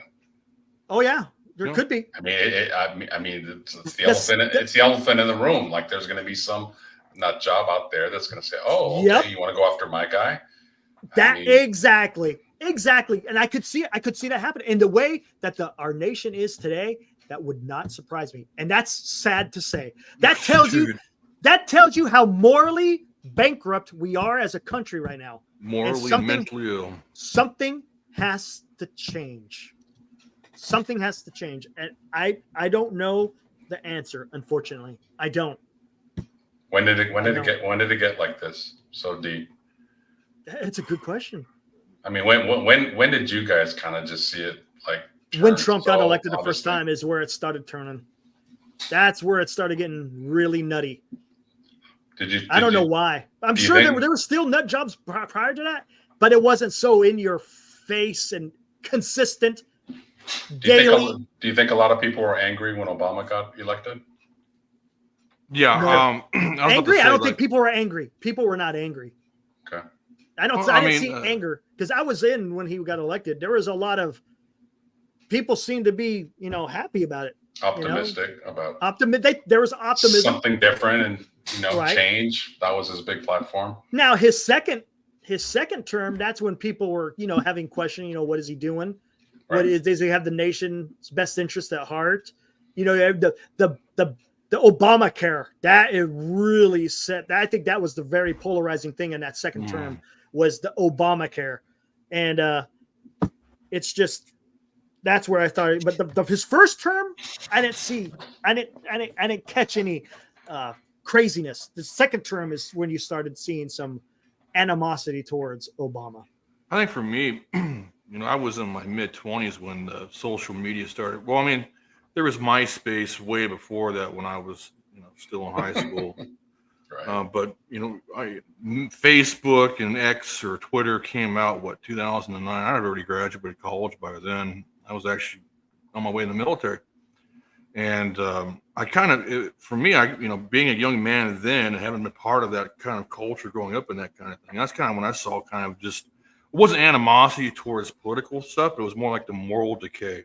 So now that now we care more about having likes on pictures now. Like, where is this going to go? Well, now we see where it's gone. Like, this thing's a total trash fire. The social media, and it's done nothing but corrupt people's minds and way of thinking and the way they do things. It's just. You know what's interesting, guys, is I'm thinking back to all of us being in high school, and we all took, I'm sure, U.S. history class. Do they even have those anymore? I don't know. My daughter did. Here in Galt, they actually had, she actually got a decent history because I was asking her about that stuff, man. I was, I wanted to see what they were teaching in there. So she was telling me, I was like, oh, wow, they're actually, okay, cool. I like that. But I'm thinking it wouldn't be a bad idea if all the high schools implemented not just a U.S. history that talks about our past. It's very important to know about our past, but also a class that talks about our present situation, about what's going on. So, kids that are 16, 17 years old that are going into adult world can understand, the political ramifications and what's going on right now in the U.S. I mean, I don't think that would be a bad class to have. It'd be good to kind of get them. You know what? It'd be even better. How about, remember they used to have civics? What happened to civics? Yeah. Because we know what that does? It sets the foundation. So then when you teach them civics, they can understand the principles of the country, right? Understanding what it is. And then you can make your own determination on what direction you think it should go. You can have different, the different ideological thoughts on interpretations of whatever you want to talk about with civics. But I think it's important. And that's not, it would make a better society to understand. It's very interesting about interpretation. Interpretation is huge. Yes. Yeah, because if we were all three of us go to a dictionary right now and look up Democrat and Republican, what do you think they would say? Well, good. Without looking at one, what do you think the words would be? Let's see how close we are. A political party, probably to start it, but after that, what would be the interpretation be for the Republican side? It used to be Democrat was more. When we're done, I'm going to look it up. Yeah, was more government involvement in the people's land, and Republicans was supposed to be less government. They probably say something about family values and built on Christianity, built on Christian beliefs and all that. Laissez-faire. Laissez-faire. Do they even have? That's the other thing too. Did I say that right? Yes, you did. Laissez-faire. Did they even teach economics anymore, man? Like, remember that? I mean, I think they do. I think that's a requirement now in high school. It should be. They got to have like they got to do a budget or something like that now. Oh, okay. Yeah.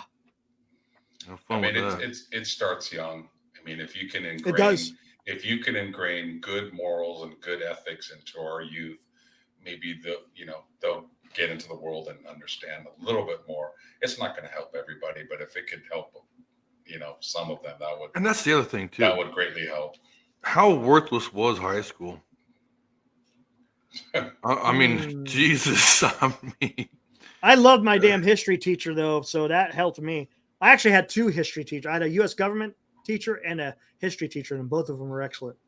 Excellent. I feel like I feel like I just wasted some time there. I feel like I could have done something better with those 4 years. Yeah. That's just me.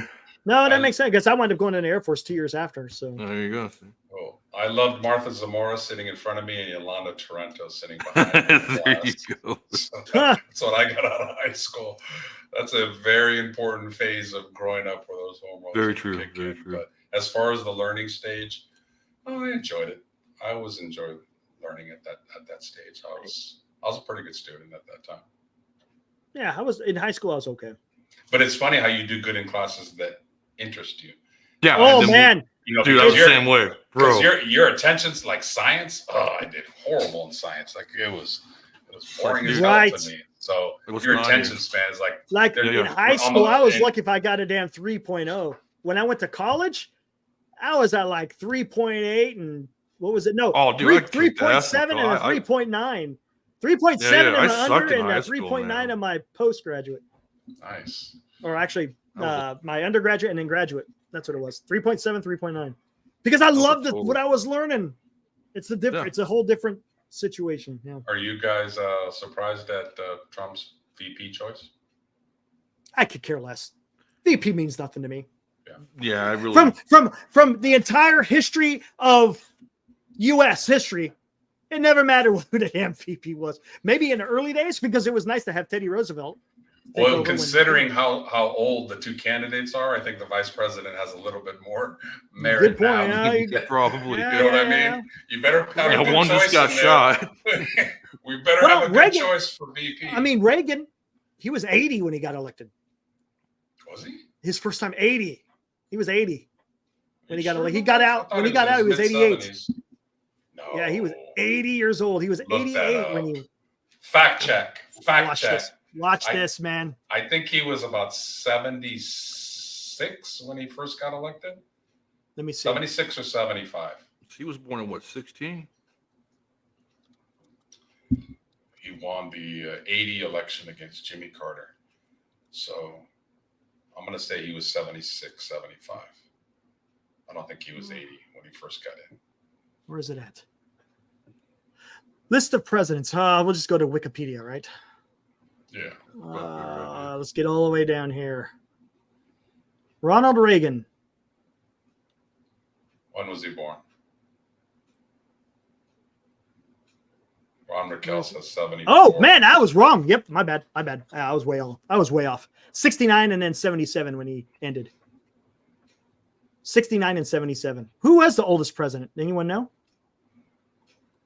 Ooh. Holy crap. I'm looking at the list right now. Oldest when he got elected? Oldest when he got elected. I think it is Reagan. No? Nope. Who was older than him? Hold on. Joe Biden is the oldest. I was about to say Biden.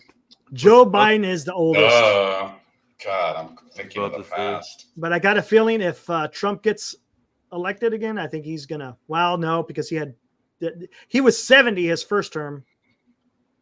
Now he'll be. He's going to be 80, right? He was 74 when he ended. Now it's 4 years later. No, 78. He'll be 70. He'll be about the same age as when Joe first got elected. How old was Kennedy? Kennedy was what, 42? He was young. 43. 43. What happened to those guys? Yeah, why? I was very intrigued with Ramaswamy. Not a politician, smart guy. I was very intrigued by him. Teddy is still the youngest. Teddy? Yeah, 42. Teddy was a beast. 42. Grant was 46.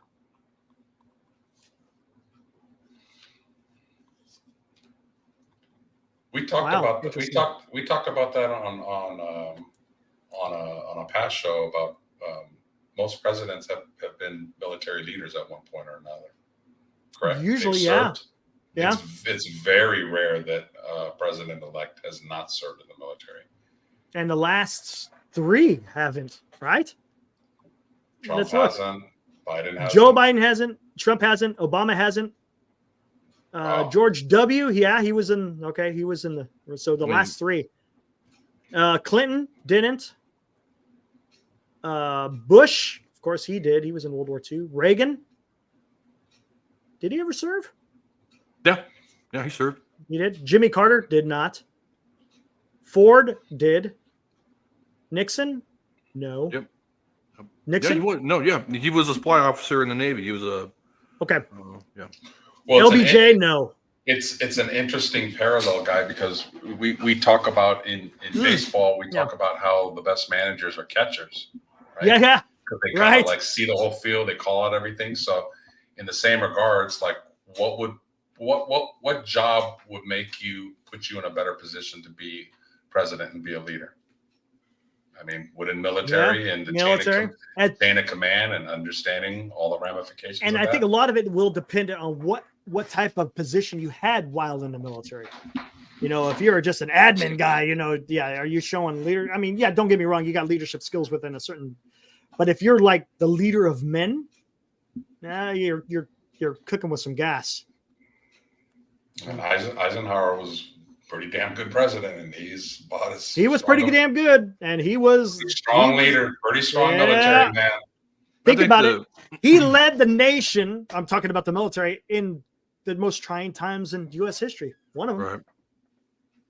Right. I think the military gives you a good foundation for leadership, and it's definitely helped me in my career. That's for sure. I've kind of, my short time after the military, my career has freaking skyrocketed, and I think that's really due in large part to what I learned in the military. What? And it's twofold. It teaches you how to be a leader, and it teaches you how not to be a leader. Exactly. Because you got a lot of examples of what not to do. And let's also not forget the most important lesson about being a soldier or an airman, a Marine, or a sailor. Self-responsibility, agency, ownership. You own everything. Yep. If you the Air Force used to have quite it was the first one. It was integrity first. Excellence in all you do. And what was the damn last one? Service before self. There you go. Those are the 3 core values in the Air Force. I don't know if it's still the same, but that's what it was. Tell me, if we took Biden and Trump out of the equation as candidates, who of the remaining candidates would be the front runner? Oh God! In your opinion, for the Republicans, it's either going to be DeSantis or Haley probably. She hung in there. Those are probably the two. Are those I don't know. I think DeSantis may be okay. I mean, he served. He was in the Navy, right? Wasn't he a captain in the Navy? Yeah, he was he was the JAG. But okay, not really a leadership, but he's right. Yeah. He was an attorney. It wouldn't be Ted Cruz. No, I don't like Ted Cruz. I don't either, but I'm just. I don't know. I think on the other side, you probably see Newsom and Kamala. Oh God, that's bad. Don't forget, after that debate, they were asking, who would you like to have replace Joe Biden? Most of it was like, we're not sure. And the other one was Gavin Newsom, like 38% of the votes. I honestly don't think Gavin Newsom will do no, he's not for the country. Yeah, what? All you got to do is point to his record in California, and there's no way that his message will not resonate in the other 48 or the other 49 states. No. You want to hear a crazy name that if he ran would win? Let's hear it. The Rock. Ooh. His popularity. You're right. I mean, I'm not going to deny the roof. Does he have the qualifications for it? Probably not. Not one bit. His popularity, both sides, red and blue, that he would win. If he had a strong enough platform and he had enough people around him with that man's charisma. But with that, Oprah's another one, Aaron says.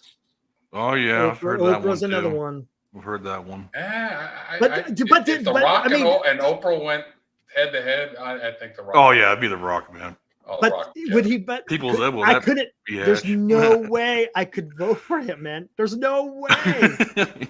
I couldn't do that, man. Because you're falling in.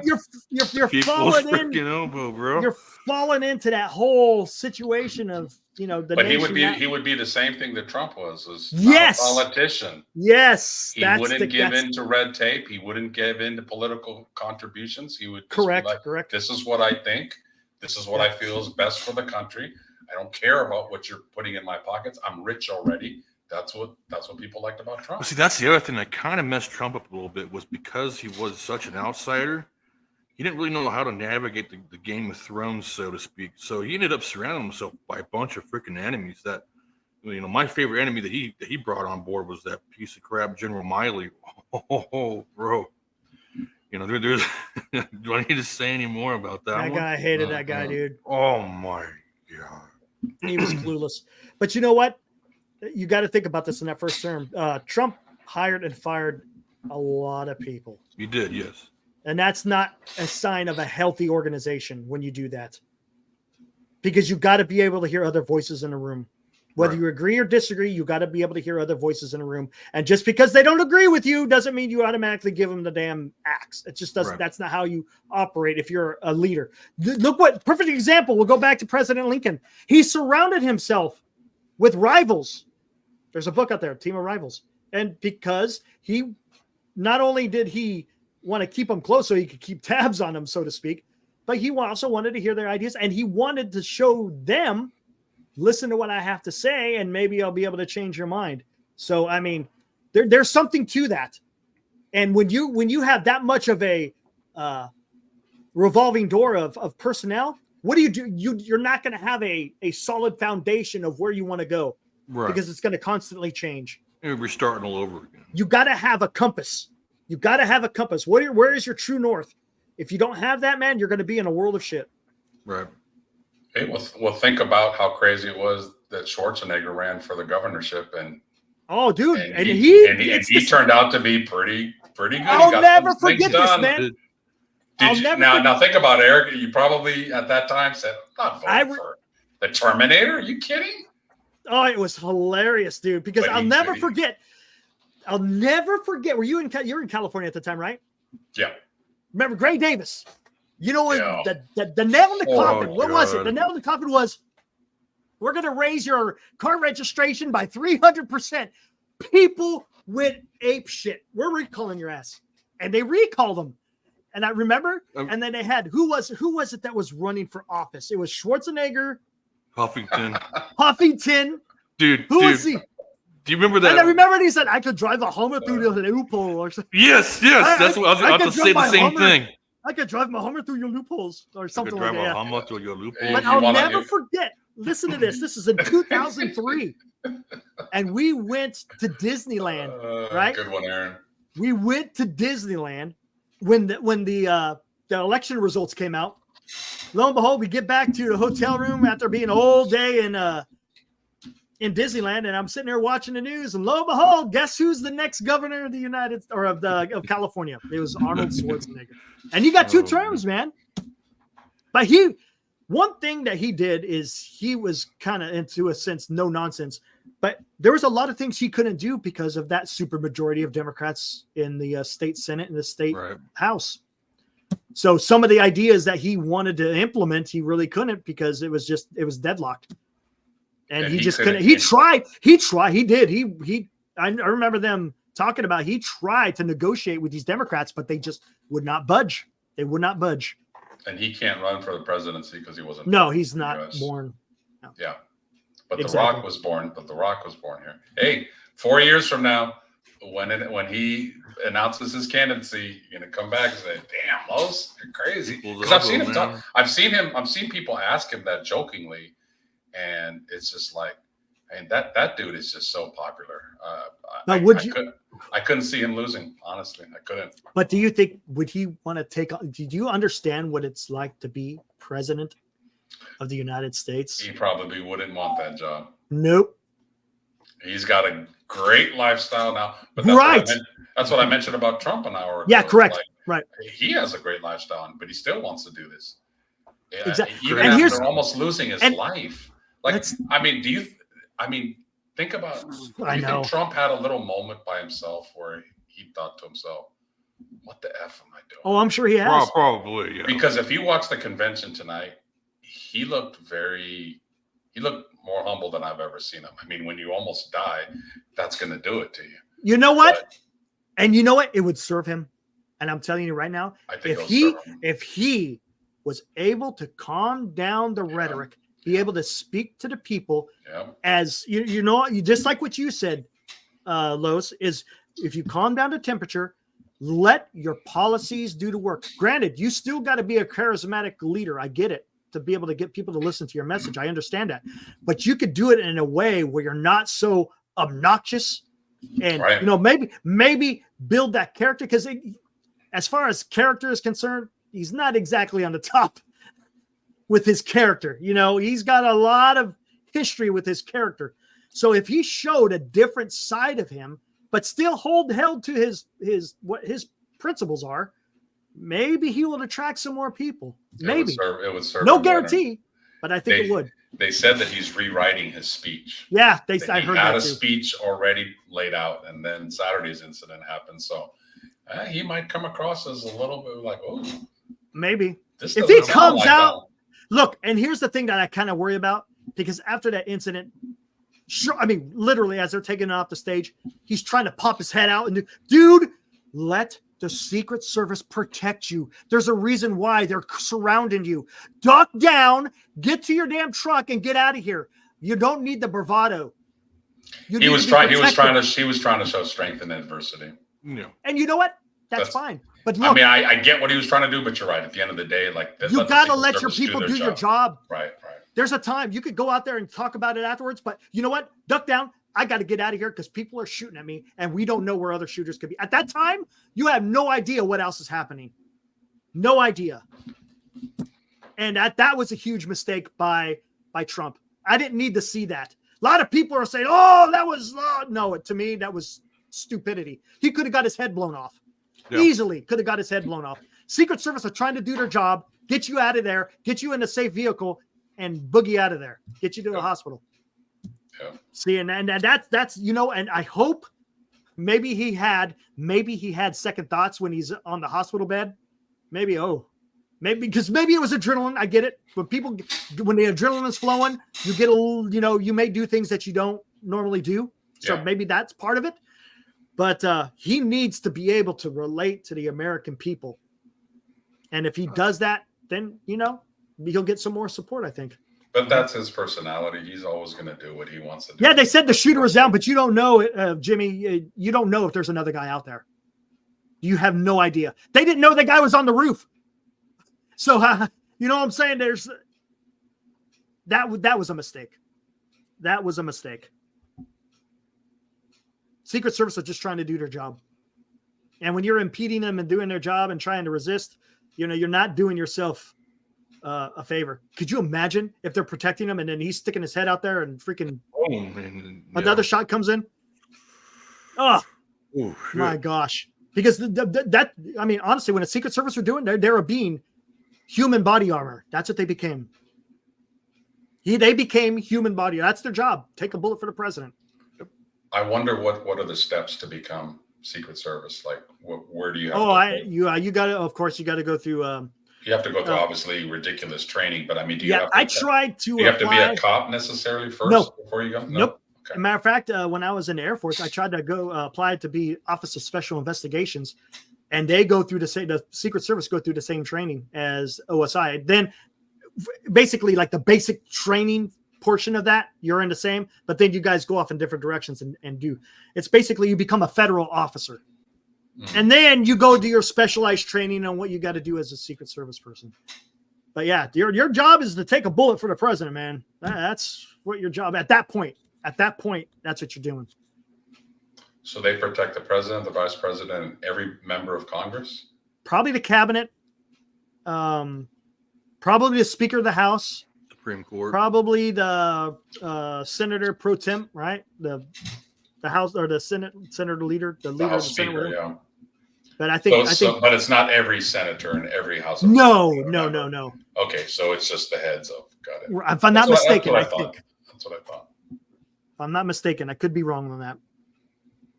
But then they have their own divisions too, because there's technically is there a Secret Service for? I mean, not federally, but something for governors all across the country. They have their own. I think they have their own protection units. For California, it's CHP. Yeah, okay. That's the state police. Oh, CHP is the quote unquote state police. So you get state police on whatever state. So every state's different on how they protect the governor. Okay. And they even protect the Supreme Court of the California, for example. That's right. And I think Supreme Court might get. I didn't even think about that. The federal Supreme Court gets they get Secret Service protection as well. Jimmy says the woman wasn't even shielding him. Okay, that's another thing we could talk about too. The woman was. The problem is she was short, and he was standing up. Yeah, he needed to stay down. Here's an issue. Anyone detailed to protect the president needs to be taller than the president of the United States. Agreed. Nothing to get. Look, if there's a tall woman, that's fine. I got no issues with that. But you got to be able to have a body that can protect the president. If you're only 5'5" or whatever, they ain't getting the job done, man. Not to say that they're not qualified to be able to do that job, but I'm just talking about the physical specifications. If you're trying to stand in front of the president and take a bullet, you're not really doing a good job. We need a bunch of Trent Williams around. 6'7", 330. That's big enough. You only need 4 of them to cover surround the president. You're not getting in through here. Yeah. Nail that guy about 10 times. He'd be like, all right, I didn't feel nothing. Dan says, Dan Bongino was a Secret Service agent, protected Obama, even though he didn't care for him. He said he would take a bullet for him. And that's his job. Look, any Secret Service agent will do that. It's not specific to Dan. Every Secret Service agent takes an oath to protect the president. It doesn't matter the politics. It doesn't matter if you disagree or agree with the president. Your job is to protect the president. That is your job. When I was in the United States Air Force, when Will was in the United States Army, he was the commander in chief. Whether you liked him or not, you had to respect him as the commander in chief. That is your duty. That's what you're charged to do. Because when you start letting that other thinking get in the way, you're not going to be able to perform your job at the best of your ability. No. That's what people have to understand. Going back to Kennedy, there's quite a few conspiracy theories about Secret Service people. See, not exactly being on then the you same shouldn't page. be. And the thing is when you do, you got to take us. I'm almost positive. You go through a background, a massive. When you get a top secret clearance, dude, that is absolutely insane. The type of a background check that is. And I think, if I'm not mistaken, you also take a psychological test. You got to take a psychological test. No, you do. So, because if you don't pass the psychological test, you ain't going to be a Secret Service agent. Of course, that makes sense, right? Hey, what's up, Senior? Good to see you in here tonight, man. Senior, hope you're doing okay, my friend. Yeah, I hope everything's good, man. But yeah, look, again, like I said, I'm not against, hiring whoever you want to hire, but they got to meet certain qualifications when you're protecting the president or the candidate. Because when you're a candidate, you are afforded Secret Service protection, no matter who it is. If it was DeSantis that got the nomination, he would have had a Secret Service protection as well. But you just got to. And they protect living presidents even after they leave the office. Yes, correct. I mean, they protect Jimmy Carter. They protect Obama. Ronald Reagan. Clinton, they protect Bush. Yep, all of them. Yep, they will. Yeah, if I'm not mistaken, how does that work? It's like whoever was protecting them throughout their presidency, they could go protect them afterwards or something like that. It's like a lifelong job where you're protecting the president, after they become or after they have served as president. It's pretty amazing. Yep. Hopefully they learned a valuable lesson Saturday. If he had been taken out, they would be getting a whole hell of a lot more heat on them right now. Mm-hmm. But the fact that he is alive shouldn't dismiss that there was a severe breakdown, better word. And that needs to be cleaned up. That just cannot happen. That was just too easy. And here's the other thing is, you got humans in charge of this security, right? These aren't robots. There's no algorithm. There's no computer system that is putting these plans together. It takes a human mind to plan these things out and to execute them. Right. That being said, we're not perfect. We make mistakes. Right. But sometimes these mistakes can cost the lives of humans. And let's not forget, guys, Trump was not the only victim. A man died. Absolutely. A good man, Absolutely. too. A man died because, and guess what? And I said this the other night on NorCal Sports Network. That man is not any more important than Donald Trump. He's a man, right? Just like him. We all put on our pants the same way. We all die. We all turn to dust. He's a man. And he died at the hands of this shooter. So let's not forget the innocents that were, even though, don't get me wrong, when you're running for president to be the leader of the free world, of course, that's a very important position. But I'm talking about humanity-wise, He's just a man like you and I. And we can't ever forget that. But like I said, unfortunately, there was mistakes that were made. More is going to come out for this, I'm pretty sure. And I'm pretty sure this is going to get national and worldwide attention on the reports, because this is going to be investigated with a fine-tooth comb. And just to add on real quick, because of that, it's going to be real hard to hide something. Yeah, there's no way. Especially, in a 1963, you might be able to hide some stuff. But today, there's no way you could hide stuff. There's going to be some people fired. There's going to be people fired. There should be. 100%. There are going to be people fired. There is no doubt about that. People will be fired. I don't doubt that one bit. But it's just a shame on how this breaks down. I mean, again, this can happen. In all those other 3 instances of where a president was assassinated, there was issues with security. Plain and simple. One of them may have involved some tomfoolery with JFK, but nevertheless, there was definitely some lapses in the security of a president. Man. Yeah, but I mean, that was well said though about the gentleman that died. He died a hero. Yeah, he covered his family. He's just there supporting his candidate, and he dies because of that.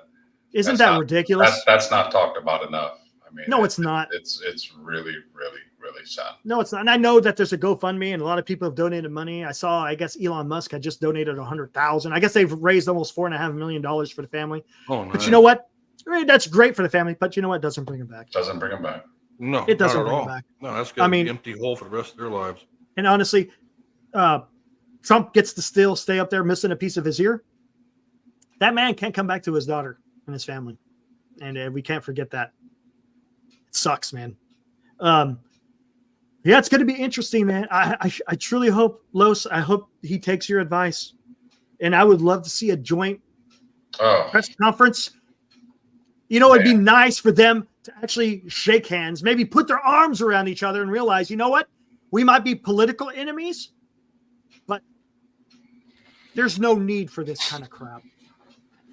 It would be absolutely crazy, and it would take the absolute balls of steel, would be if Biden went to Wisconsin, showed up at the Republican National Convention, went up there on stage with Trump, and, he's going to get booed, but they're up there together and saying, hey, look, I get it. I'm an enemy. And you know what would be nice? If they start booing, if Trump just said, kill it, guys. Let him talk. Yep. Yeah. And if he said, you know what, I know I'm in enemy territory here. I know you don't like me. I get it. But this man's life was almost taken, and that's wrong. It's always wrong. That is not the way to go about it. You can choose me or you can choose him, and that's it. I'm going to win or he's going to win, and that's it. Accept it and just be done with it. If they had done that, sent Biden to the Republican National Convention, but they don't think like that, man. No, they don't. You know what I love about that too? They don't. You know what that does? Damn. You know what that does? It takes away the division. It takes away the bullshit. And you know what it does now at that point? You humanize both candidates. So now people just vote on the issues. Yeah. There you they go. Vote on the ideas instead of voting. No more on emotion. Man. No, take the emotion out of it, and you're thinking. You're thinking. Could you imagine that? Oh, Los, that would be honestly. That would be probably one of the most unifying things that would ever happen in American history. Yeah. In American history. Yeah. In American history, as far as bringing people together politically.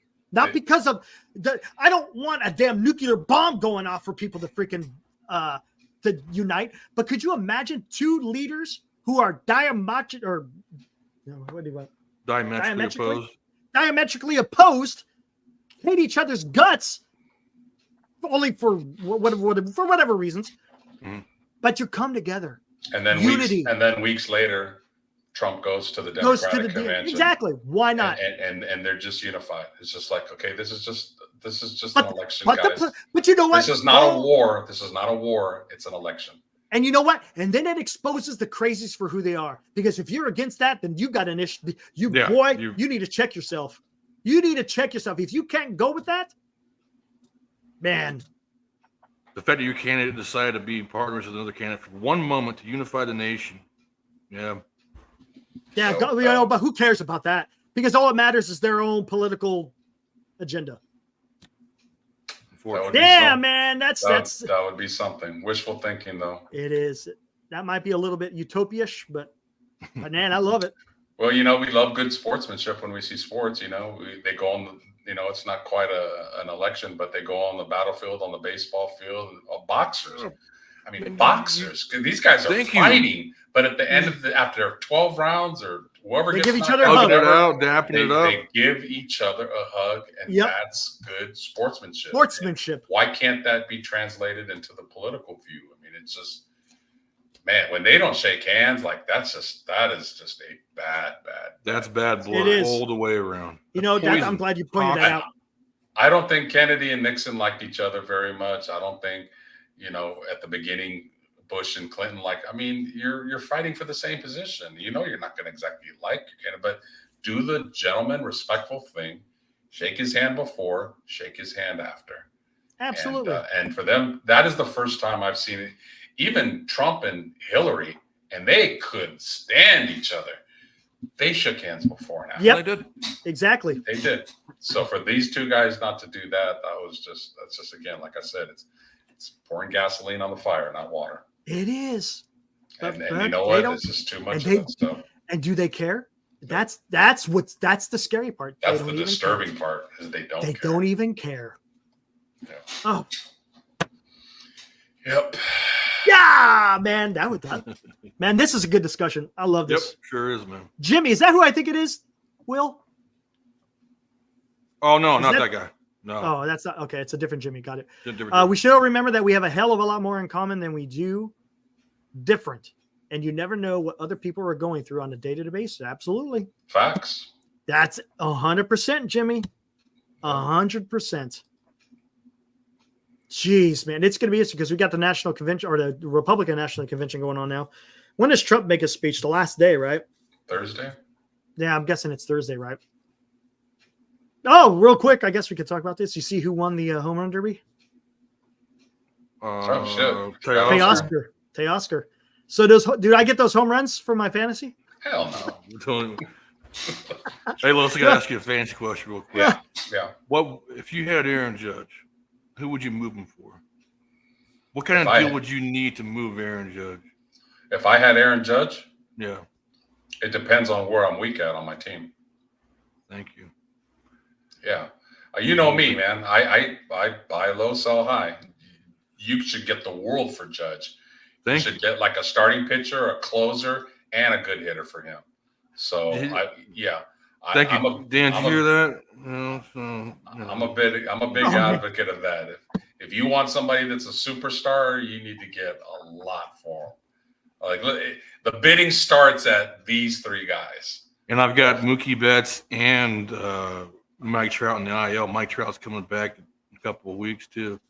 It's gonna be nice, man. In my other league, I was trying to trade Tyler Glasgow, the Dodger pitcher, because I know his pattern is to he doesn't throw past 120 innings. So it's like, okay, I got 90 innings out of him. He's done really great. He's probably going to start slowing down. Let me trade him. And these guys know in my league. They know. We know what you're doing. Well, that's what you're doing, Lowe's. That's why I traded Garrett Crochet to Dan. I was like, you can have Crochet if you want. Yeah, like right now, I mean, I get on Snell, but right now I'd pick him up because he's a second half pitcher. And not only that he doesn't have innings on his arm like everyone else does. Yeah, he's fresh. Absolutely. Yeah. So he's been able to work things out. Yeah, it's going to be interesting to see how that all works out. How are you doing in your league? You doing okay? Not good. I've had a lot of injuries and a lot. Same here, man. I'm seventh out of 12. Finally got Trey Turner back. Trey Turner's been smashing. God, I would have liked to have had him all year. I got Real Muto on the IL. I got Michael Harris II on the IL. I got Kyle Tucker on the IL, and it's just a lot of injuries. Tucker's still out. Still out, man. He's doing on-field work right now, though, so that's a good thing. What, dude? That was more than just a shin bruise. That was more than a shin bruise. They're bullshitting that one. Yeah, they should have come out with that a lot better than what they did. Yeah, that's a little. So you're telling me Mike Trout's could be back sooner than Kyle Tucker? Might. He might. That's nuts, man. When I was reading that list about presidents being attempted assassinations. Oh yeah, let's hear this. Let's hear about some of that. I didn't see FDR on there. God, he had 4 terms. I guess he didn't piss off anybody. Man, he brought back the damn nation from the brink. He was beloved, dude. When you talk about, you talked about universal like leaders. I think he was one of those, and it wasn't just America either. It was the rest of the world. The rest of the world, because of World War II. Well, first it was getting out of the Great Depression. Great Depression, yeah. And he put people back to work. I mean, come on, a lot of people basically looked at him as a savior because he brought the nation back from the brink, literally. 4 terms. 4 terms. That 4th term really didn't go. No, I know. Yeah. But no, he was one of the few ones. And he did that with a debilitating disease. He was handicapped. Yeah, I mean, he was polio. Yeah. I mean, he literally lived his life with a piano strapped to his back. I mean, Jesus. Yeah. Well, you know the legendary story about him after Pearl Harbor when they told him it cannot be done, and he backed the chair up and he got up. And he stood right up. Yeah, he stood up. Locked his braces in place. Man. Slammed his fist on the table. Man. Yeah. Oh, hold on a second. Sorry about that. The guy is awesome, man. Oh yeah. The guy was great. He was, again, we talk about leadership. The guy led, man. He's like, who is this guy? Oh, he's a Navy commander. I like Navy commanders. They don't have time for bullshit. Oh yeah, FDR's. And one thing FDR loved, he loved people illustrate. Like he loved pictures. If you could illustrate what you're trying to say using pictures, you had him sold. They said that Eleanor Roosevelt. Yes, he was a Freemason. Yeah. Eleanor could have ran for the presidency as popular. Oh, she was, yeah, absolutely. Probably could have won it right after he died. Yep. True. Yeah. That's true. So don't forget 13 days, Eric. 13 days. I'm gonna have to Great take a look at movie. it just wow. to see who directed it. Yeah, I'll look. Great question. Good question. That is just a ridiculously underrated movie. I could watch that any given time. You are on the edge of your seat. It's based on the book, right? Oh, I think so. Yeah. It's Roger Donaldson. Is that Matthew Broderick in Yeah. there? It's even got Kevin Costner in the damn movie. Yeah, I see Kevin Costner. 13 days. There it is. It's so well done. What rating is it given? No, that's not. No, it's not. You're on a different page. Rotten Tomatoes, 83%. IMDb is 7.3 out of 10. Oh, you know what I could look on? Hold on. I know what to look on. You ever heard of Letterboxd? Yeah. Yeah, Letterboxd is excellent. Let me see what they did there. 13 days. That's a must. And Will, have you seen Arlington Road? No, not yet. You know what that one's about? That's with Jeff Bridges. That's about domestic terrorists and how they. That's right. They make it look one way when it's really the other. Whoo, that movie's very, very dark and good. 2 strong suggestions. 13 days. 3.4. That's high for the Letterboxd. 3.4 for 13 days. Yeah, that's a pretty good movie. That's a must watch, Eric. I'm gonna have to watch it then. I got to hear your feedback after you watch it. Oh, absolutely. Because I like historical accuracy. That's why I won't watch Napoleon. I've heard so much crap about Napoleon that I just can't even watch it. I'm actually gonna watch that one tomorrow. I'm gonna bite the bullet and do it. Are you really, Napoleon? Yeah. I'm sure the acting is good, but when it's that's that whole discussion I said a little while ago about unanimous choice of Lincoln. I don't know. I think FDR and Lincoln are. He's up there. Yeah, they're 1 and 1A. They both navigated the nation in some very, very troubling times. Absolutely. Oh man, and then you can make the case that 1A, 1B. FDR navigated a little bit more harsher times. I think that's absolutely true. It's 2 things. Yeah. He got it through the Great Depression, and he got through World War II. So yeah. Yep. Oh, nobody's leading you. It's probably getting held for review or something, D-Shot, because you might be saying something that YouTube doesn't like. No one's deleting nothing. Nobody's leading your chats. I've only been to one presidential museum, and it was to FDR in upstate New York, and I loved it. I truly loved it. That's the thing. When did they start doing that? Those presidential libraries. That's not like a thing that they've always done. It's something that they just. No, it seems like now every president does it now. I want to go. I want to go to Lincoln's. I think it's in Illinois, if I'm not mistaken. In Illinois, I think it's in Springfield, right? Pretty sure. I have to get to Kennedy's in Boston. Yeah, I have to. I know Reagan's is down south, isn't it? Down in Southern California. Los Angeles. I think so. I think Nixon's is down there too. Mm-hmm. Nixon and Reagan's are both in California. Nixon, what a polarizing guy. God, but really you know that guy? The guy was really smart guy that made a bad mistake. It would. Oh, you know what it'd be today? A slap on the wrist, dude. Yeah. A slap on the wrist. It would be nothing like it is. Yeah. I don't know, man. He also opened up. I am not a criminal. Oh man. Oh man! Wow, 2 hours and 18 minutes just flew. Yeah, by. It did. When you have a good discussion, when you have a good discussion, it just the time just flies. But yeah, let's go ahead and hey, what's up, Adi? Thanks for joining, man. We're getting ready to close it down. As a matter of fact, man. But yeah, the good discussion. Got a little bit on the history on what happened with future presidents. I wanted to spend the longest time on, of course, Trump, since it's fresh in our mind. I mean, this is honestly, I mean, when it happened to Reagan, gosh, I was only what, 8 years old. I was like, the only thing I cared about at that time was GI Joes and Transformers, man. I didn't get, you know what I'm saying? I mean, by the power of Grayskull. By the power of Grayskull. Yeah, there you go, He-Man. But yeah, this is the one, and for my adult, it's like, wow, this 43 years ago. Crazy, that's a long time. That's a long time. Like I said, I'm surprised. Because between Kennedy, between Kennedy and Reagan, it was what, 22 years? 22 years. 63 to 81, 18. 20, yeah. 18 years. Or 18 years, my bad, sorry. Only 18 years. And then prior to that was 1925. That was closer to 40 years. Well, we're forgetting Gerald Ford. Oh yeah, you said someone took pop shots at him, right? Right. In San Francisco. Yeah, someone took a shot at him in San Francisco. They didn't hit him though, right? No. That's why when I did the thumbnail, I just kept it attempted, like presidents that actually got hit. That's why I put it in Reagan and yeah.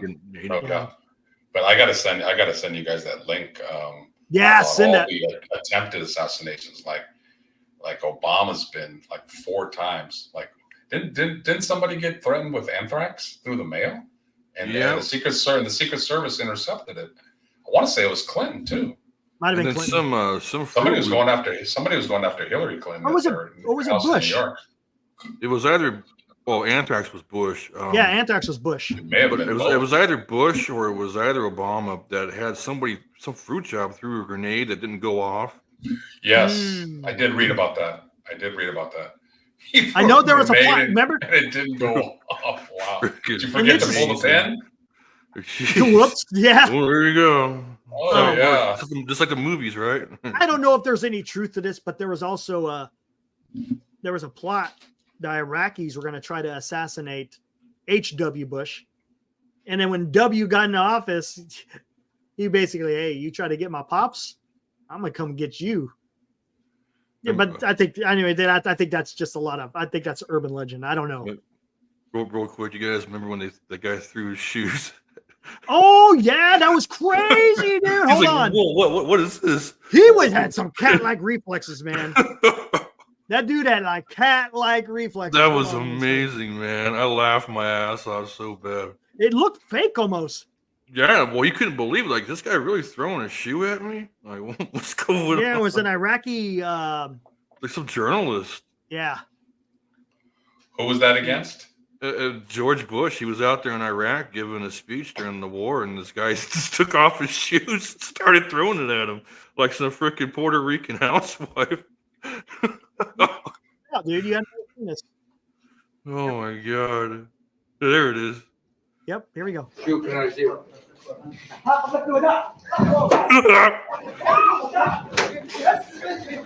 that? Zero. That was close. And where was the Secret Service? Yeah, they didn't exactly jump that fast. Look at that. Here they come now. Yeah. They didn't expect, well, because they would have inspected everyone for weapons, but I don't think they expected a shoe to be thrown. That was hilarious. Let's go one more time. Is he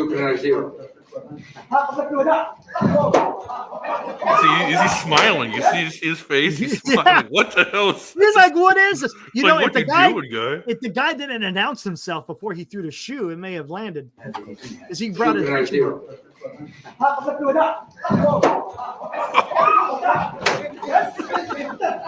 Oh man, that's his baseball reflexes right there, man. Yep, that's nuts. Out of the way. Anyway, that first one was pretty damn good. The second one, he was ready for it. Yeah, October 2018, a package that contained a pipe bomb was sent to former President Obama at his home in Washington, D.C. The package was intercepted by the Secret Service. There's a ton of these. I'll send it to you. Yeah, nice. All the way back to Andrew Jackson. I believe it. Yeah, so they're Andrew Jackson, and that's before the Secret Service was formed. You know, right. Yeah, you're talking like that's pre Abraham Lincoln. Goodness. But then again, I mean, they had not really security. They kind of had guards, but nothing like they have now. No, nothing like they have now. They had the military, and that's pretty much it. There it is. All right, cool. Thanks. Forward that to Will. Yeah, all right. Will's number. Yeah. There you go. Yeah, I'll send that to you right away after this. All right, guys. Will, Los, man, thanks, guys, for showing up. I thought this was a great conversation. Kind of 100%. Talk about this stuff. You know, a little bit of the history on the past, and then, of course, you know, what we're dealing with today. I don't know who's deleting anyone's chat, man. We're in StreamYard. I got no control over that. I don't know if there's someone is there anyone in YouTube that's messing with that stuff? I went to YouTube, I logged in, and I can't see anything in there. Right. Excuse me, I had a cough real quick. No worries. Damn monsoon kicks up dust everywhere, so. Yeah. Yeah, I didn't see anything in there. I think what it is, if you say certain words. If you say certain words, it's going to. Exactly. It won't allow it to go through. It doesn't delete it. It just doesn't go through. If I'm not mistaken. But anyways, I thought it was a great conversation, guys. It was fun to talk about this stuff. I think it's important. Very important. Very important. And let's have good dialogue and not get crazy. That's all I'm asking. Let's have cooler heads, as we said. We said this a million times. Lower the temperature, cooler heads, whatever. A better discourse amongst, exactly. Just lower the temperature. Right. Absolutely, man. Because all it will do is benefit. It's not going to make it worse. Look, did it really take this incident to determine who people were going to vote for in this election? I think is this going to change who people are going to vote for? I don't think so. That's just me. I think everyone's already entrenched. So it's okay if we lower the temperature a little bit here. It's not going to affect your re-election. It's what's going to be best for the country, because the country needs to see this. The country needs to see that, hey, we can trust in leaders who are going to do right and act accordingly, not act like a crazy man. Yeah, man. 1,000. We'll see. More to come, I guess. Stay tuned. Absolutely, yeah. We'll stay abreast of what's going on. If there's any breaking news that comes on, I don't know if I'll come on that day, but I'll definitely come on and we could talk about whatever was released. If there's some kind of bombshell information that comes out about this kid who tried to take the life of Trump, but also took the life of an innocent. I think someone else got injured too, right? Wasn't there two other wounded people? A couple of other people were injured. Yeah. I think they're all doing well now, if I'm not mistaken. Hopefully, yeah. Yeah, exactly.